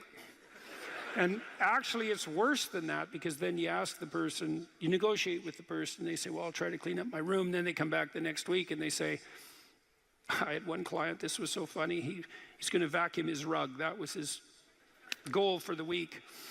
he just had a child out of wedlock, and he was afraid that he was going to be a very bad father, which was a very realistic fear. And so he wanted to put himself together, you know, and so that's why he came to see me. And he lived in this squalor, and one thing we decided to do was that he could vacuum the rug, which he hadn't done for like 12 years because his mother would do it. And so it was so funny, it's so unbelievably comical. He went and got the vacuum, a stand-up vacuum, an upright vacuum, and he brought it into his room, but he didn't bring it all the way in. He put it in the doorway, leaning like this across the doorway. And then instead of vacuuming his room, he stepped over that bloody vacuum cleaner for a whole week and then came and told me that he couldn't do it. It's like, it's not surprising to me at all, because you think, well, that's such a trivial thing. It's like, if it was such a trivial thing, he'd have a clean room. It's not trivial at all. That chaos in his immediate environment was deeply emblematic of the chaos of his life. They were the same thing. And so for him to even begin the process of bringing order to chaos, which is a divine process, by the way, and the highest moral requirement, he had to be willing to face the catastrophe, the chaotic catastrophe of his life. And he hadn't done that for like 30 years. Why was he going to start that week? Just because he said he was going to? It's like, good luck. So what you do as a therapist in that situation is you just make the task smaller until you find a task so small, but still moving forward, that the person will do. So I might have said, I don't remember the particulars of the situation, I might have said, well, do you think you can get that vacuum cleaner, do you think you could move it out of the doorway into your room? That's all you have to do this week. Do you think you can do that?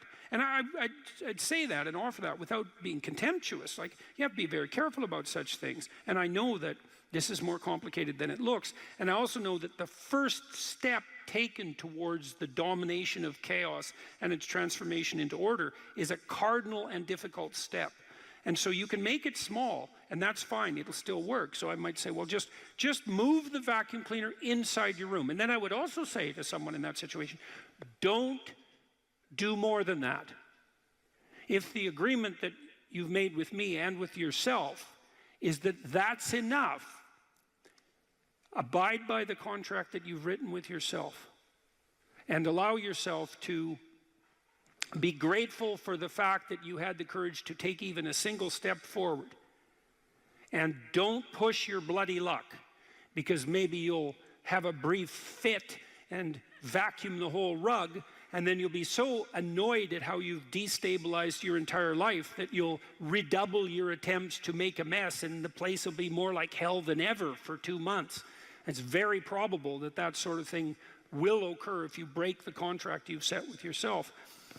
The upside of this is, because you think, oh my God, that's so dismal, I have to start that low. It's like, yeah, probably, especially if it's a real difficult thing you're trying to sort out. You have to start as low as you are useless, and that's low. So, but the upside is that progress accelerates. It's not linear, and so if you take once you take the first step, the probability that you'll take a slightly larger second step increases, and that increases non-linearly. And so once you get the ball rolling, so to speak, once you start pushing the rock uphill, you can do it faster and faster. And so even if you have to start in a very humiliating manner, that doesn't mean that's where you'll end. One of the things that Tammy and I learned to do, and this was a consequence of me being trained as a behavior therapist, is, you know, we'll just take an example that maybe I was trying to learn how to compliment her when she dressed nicely. And maybe the fact that I wasn't good at that was manifest in the fact that she'd put some effort into her dress, and then I wouldn't respond in the appropriate manner, and that would dishearten her. And I don't particularly remember that exactly happening, but it'll be a perfectly reasonable example. And so then she would be displeased. And then the question would be, well, is she displeased because I'm too stupid to offer a proper compliment? Or is she displeased because she's so needy and lacking confidence that she needs a compliment that would go beyond the ordinary? And the answer is, what the hell do we know? Could be one or the other or both. And so what's a possible solution to that? And one possible solution would be, okay, if you do put some effort into your appearance, or I do, we could reverse the situation, but if you put some effort into your appearance, and you would like to hear from me exactly the words that would give you, that would reward you for doing that and provide you with the confidence to attempt it again in the future, what would those words be? You look good without a beard, dear. Thank you. You're welcome. Yeah. Very funny. Very funny. And so, and then you can say, well, if you tell me those words, I will repeat them back to you. And then the person who needs the words might object, well, that's false, it's superficial, it's artificial, it's not spontaneous. And if you really loved me, I wouldn't have to tell you what to say. It's like, well, all of that's wrong. It's like, just because I love you doesn't mean I'm not stupid. And so, in fact, I love you might even be evidence that I am, in fact, stupid. So like, help me out here. I don't know what you want, and maybe you could just tell me, and then I'll tell you what you want, and I'll do it stupidly and badly. But I'll be slightly better at it the next time, and maybe if you let me practice 50 times stupidly and badly, I'll get reasonably good at it, and then that's something that we'll be both good at for the rest of our lives. And that's something worth knowing. You know, if you imagine you're upset with your partner because they haven't delivered something to you, whatever it is that you want, and then there's two questions that arises, right? Are you just like immature and greedy and self-centered, or are they useless and incapable of delivering? And neither of you know, and you have to sort that out. And then you also, as the injured party, let's say, might regard it as a moral necessity on your part to indicate to your partner exactly what you want, is to tell them. Like, it looks to me like if you did this or said this, then that would satisfy me. And then you might say, well, is that reasonable? Do you feel that it would be reasonable for you to offer that? Would you be willing to offer that? Am I pushing you too far? Those are all things that have to be sorted out. And then you can practice that, and you can practice that with the resolution of every dispute that emerges. If you're willing to take to yourself the responsibility of communicating to your partner your conditions for satisfaction.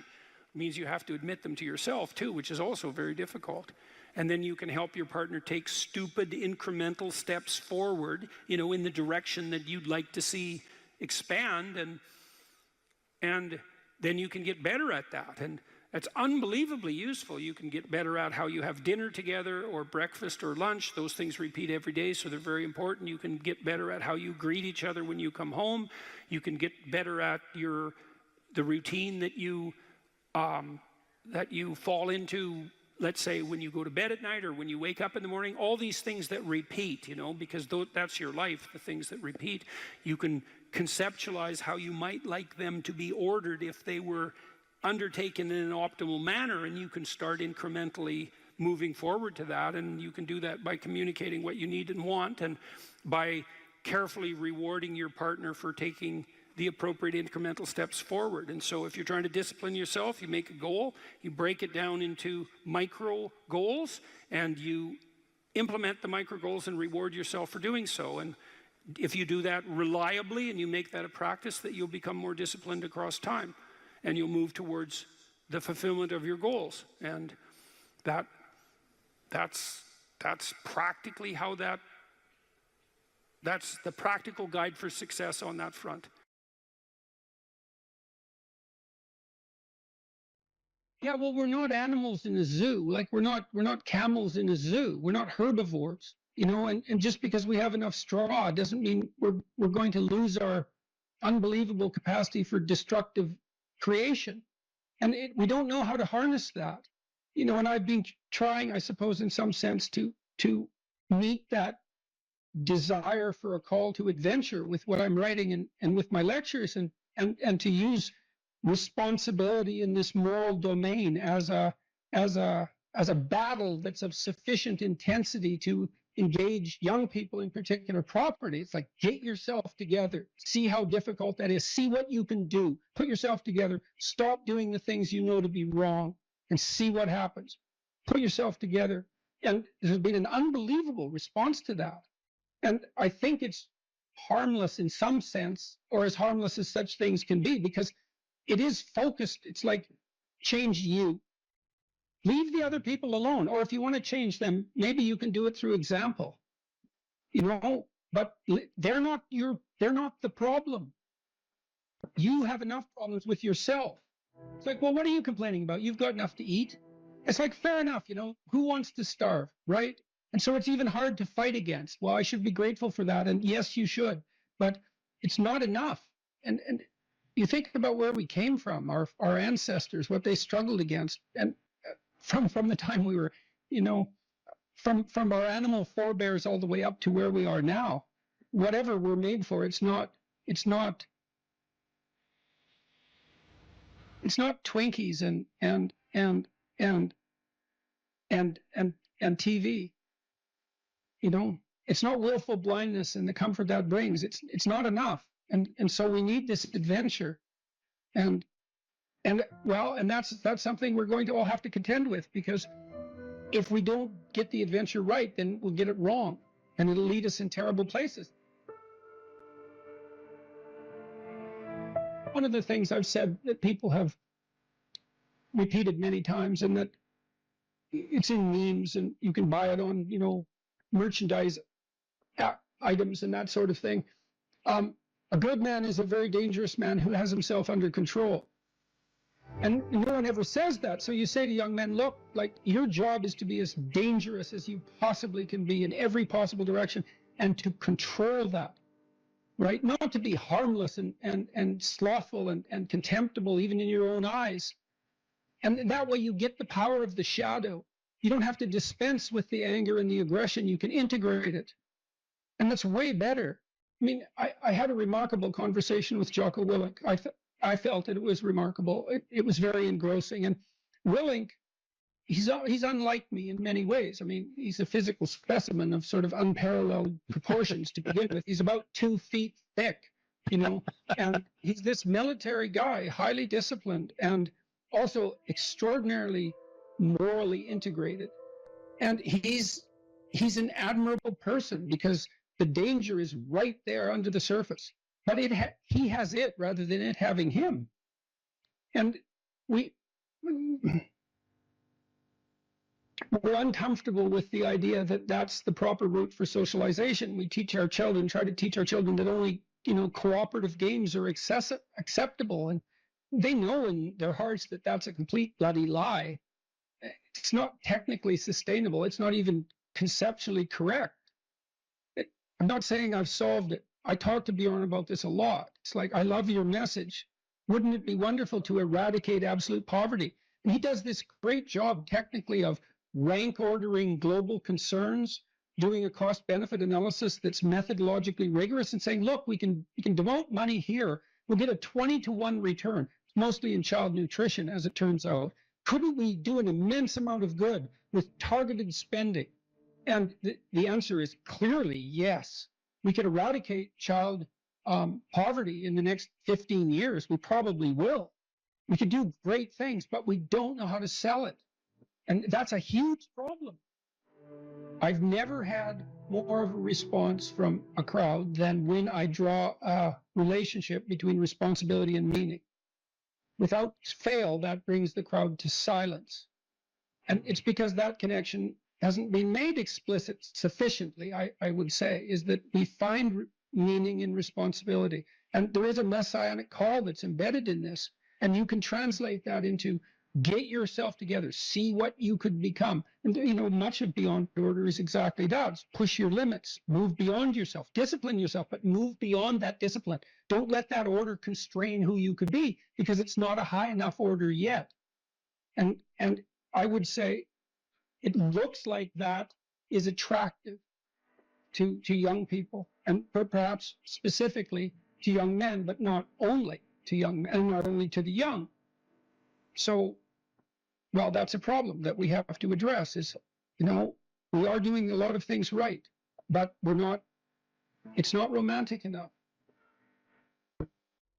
The clinical experience and my lecturing experience has been unbelievably positive in the main. And the clinical experience was positive because I was always on the side of the part of the person that was oriented towards their own health and improvement.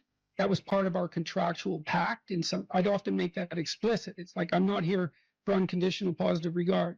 I'm on the side of the part of you that wants everything to be better, and we're going to discover where that is, and we're going to work to facilitate it. And people loved that, and it was so gratifying to engage in that work. It was constantly positive. I worked with a huge variety of people, from people who had nothing, no gifts, and were just off the edges of the world, to people who were unbelievably talented and gifted, the whole gamut. And that was absolutely wonderful to see that range of people. And the lecturing has been the same way. Like, the lecture tour I did was immensely positive, too much positive even. You wouldn't think that would be possible, but it is possible. And I'm very positively oriented towards human beings in the main, despite, I think we're great, flawed and terribly, but no wonder. No wonder. I mean, the burden we bear is absolutely, it's absurd. The existentialists made much of that. We have an absurd existence. We're aware of our own mortality. God, and we're animals. We're aware of our own mortality. What a burden. And yet here we are, and much of the time we're not corrupt and horrible. It's a miracle. So, it's a word of encouragement, and that's what people are responding so positively to in a time where everyone is told this story that, human activity is all a struggle for power, and that we're fundamentally a destructive force, and that we should rein ourselves in. And I'm not selling that message. It's a word of encouragement. You could be more than you are, and wouldn't that be great for everyone, including you? If you concentrate solely on your career, you can get a long way in your career. And I would say that that's a strategy that a minority of men preferentially do. That's all they do. They work like 70, 80 hours a week. They go flat out on their career. They're staking everything on the small probability of exceptional status in a narrow domain. But it's hard on them. They don't have a life. It's very difficult for them to have a family. They don't know how to take any leisure activity. Like, they get very one-dimensional. Now, it may be that unidimensionality is the price you have to pay to be exceptional at one thing, right? Because if you're going to be something like a genius-level mathematician, and you want to do that or a scientist, say, it's like you're in your lab all the time, you're working 70 hours a week or 80 hours a week, you're smart, you're dedicated, you're unidimensional, and that's how you get to beat all the other people who are doing that. It's the only way. But the problem is, you don't get a life. Now, if you love being a scientist and you have that kind of focus of mind, well, first of all, you're a rare person, and second, you're going to pay for it. But fine, more power to you. But it's a risky business to do that. You sacrifice a lot for it, and I would say most often, if you're speaking about having a healthy life, that isn't what you do. You spread yourself out more. So, you have a family, you have some things that you do outside of work that are meaningful to you and useful. You have a network of friends. Well, those 3 things alone, or 4 things alone, are plenty to keep you well oriented. And then if one of those things collapses, everything doesn't go. Now, the price you pay for that is, the more you strive to optimize that balance, the less likely you are to be fantastically successful at any single one of them. But you might have a very, if you consider your life as a whole, that might be a winning strategy. One of the things Carl Jung said, I really liked this. He thought that men went after perfection and women went after wholeness. There's something different at the top of the value hierarchy. So perfection would be stake it all on one thing and look for radical success. Not that all men do that, because they don't, but we're talking about extremes, at least with regards to the men that do that. The wholeness idea is more like, well, it's like I want one thing in my life to be 150%, or I want 5 things in my life to be 80%. Well, there's a lot more richness in a life where you have 5 things operating at 80%, but you're not operating at any of them at 150%. So, And I really believe this because I've watched men and women go through their careers now for a long period of time. And one of the things that, there's lots of things that produce this. But one of the things that I've noticed is that mostly women in their 30s bail out of unidimensional careers. They won't do them. They won't put in the 80 hours a week that they would have to put in order to dominate that particular area. And it isn't, the reason that they won't do it is because they decide it's not worth it. And no wonder, because why would that be worth it? You have to ask yourself that. It's like, well, you want to be an outstanding scientist. It's like, okay, really, that's what you want. Because that means that's what you do. Because you're competing with other people, you know, they're smart, they're hardworking, and if you want to be at the top, you have to be smarter and work harder than any of them. And working hard means working long hours. I mean, it also means working diligently, but in the final analysis, it's also an additive issue. If I'm smart and hardworking and I can crank out for 70 hours a week, and you do it for 30, it's like, in 2 years, I'm so far ahead of you, you will never, ever catch up. So, anyways.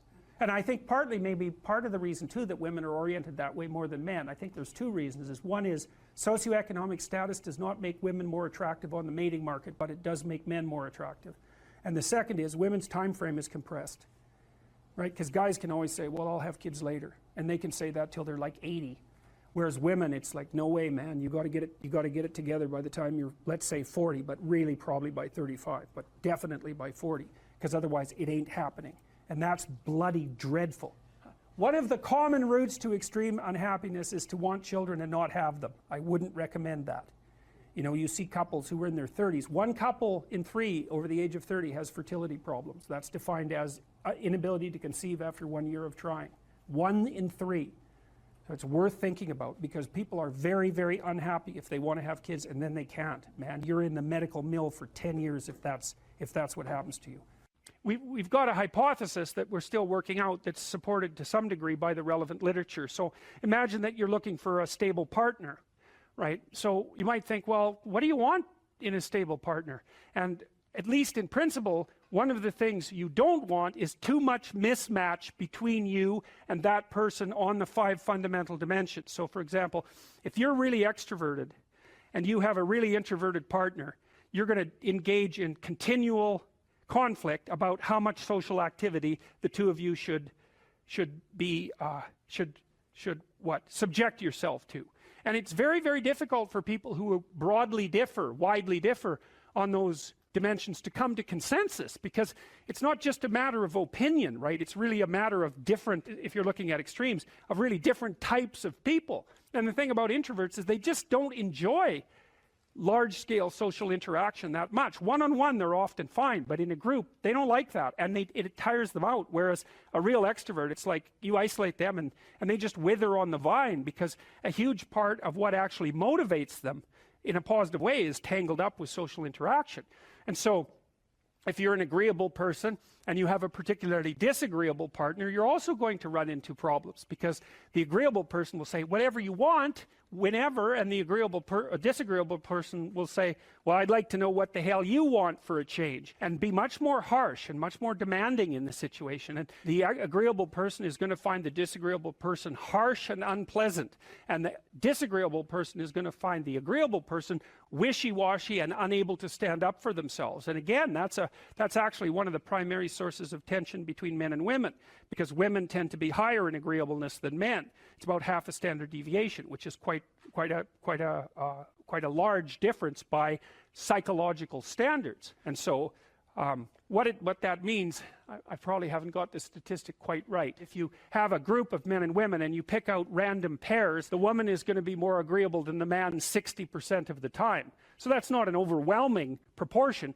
but it's reliable, and it's quite large by psychological standards. So there's the problem with agreeableness. With conscientiousness, well, if you're conscientious, you're industrious and orderly. And orderly people seem to be sensitive to disgust, which is something we'll talk about in detail later. We've had a hard time specifying exactly what makes industrious people industrious, because it's hard to come up with an animal model for that sort of thing, and there's no theoretical model. But our latest idea is that, it's not my idea, it's actually the idea of my graduate student, Christine Brophy, is that industrious people find it unpleasant and unsettling to not be doing something. So it isn't so much that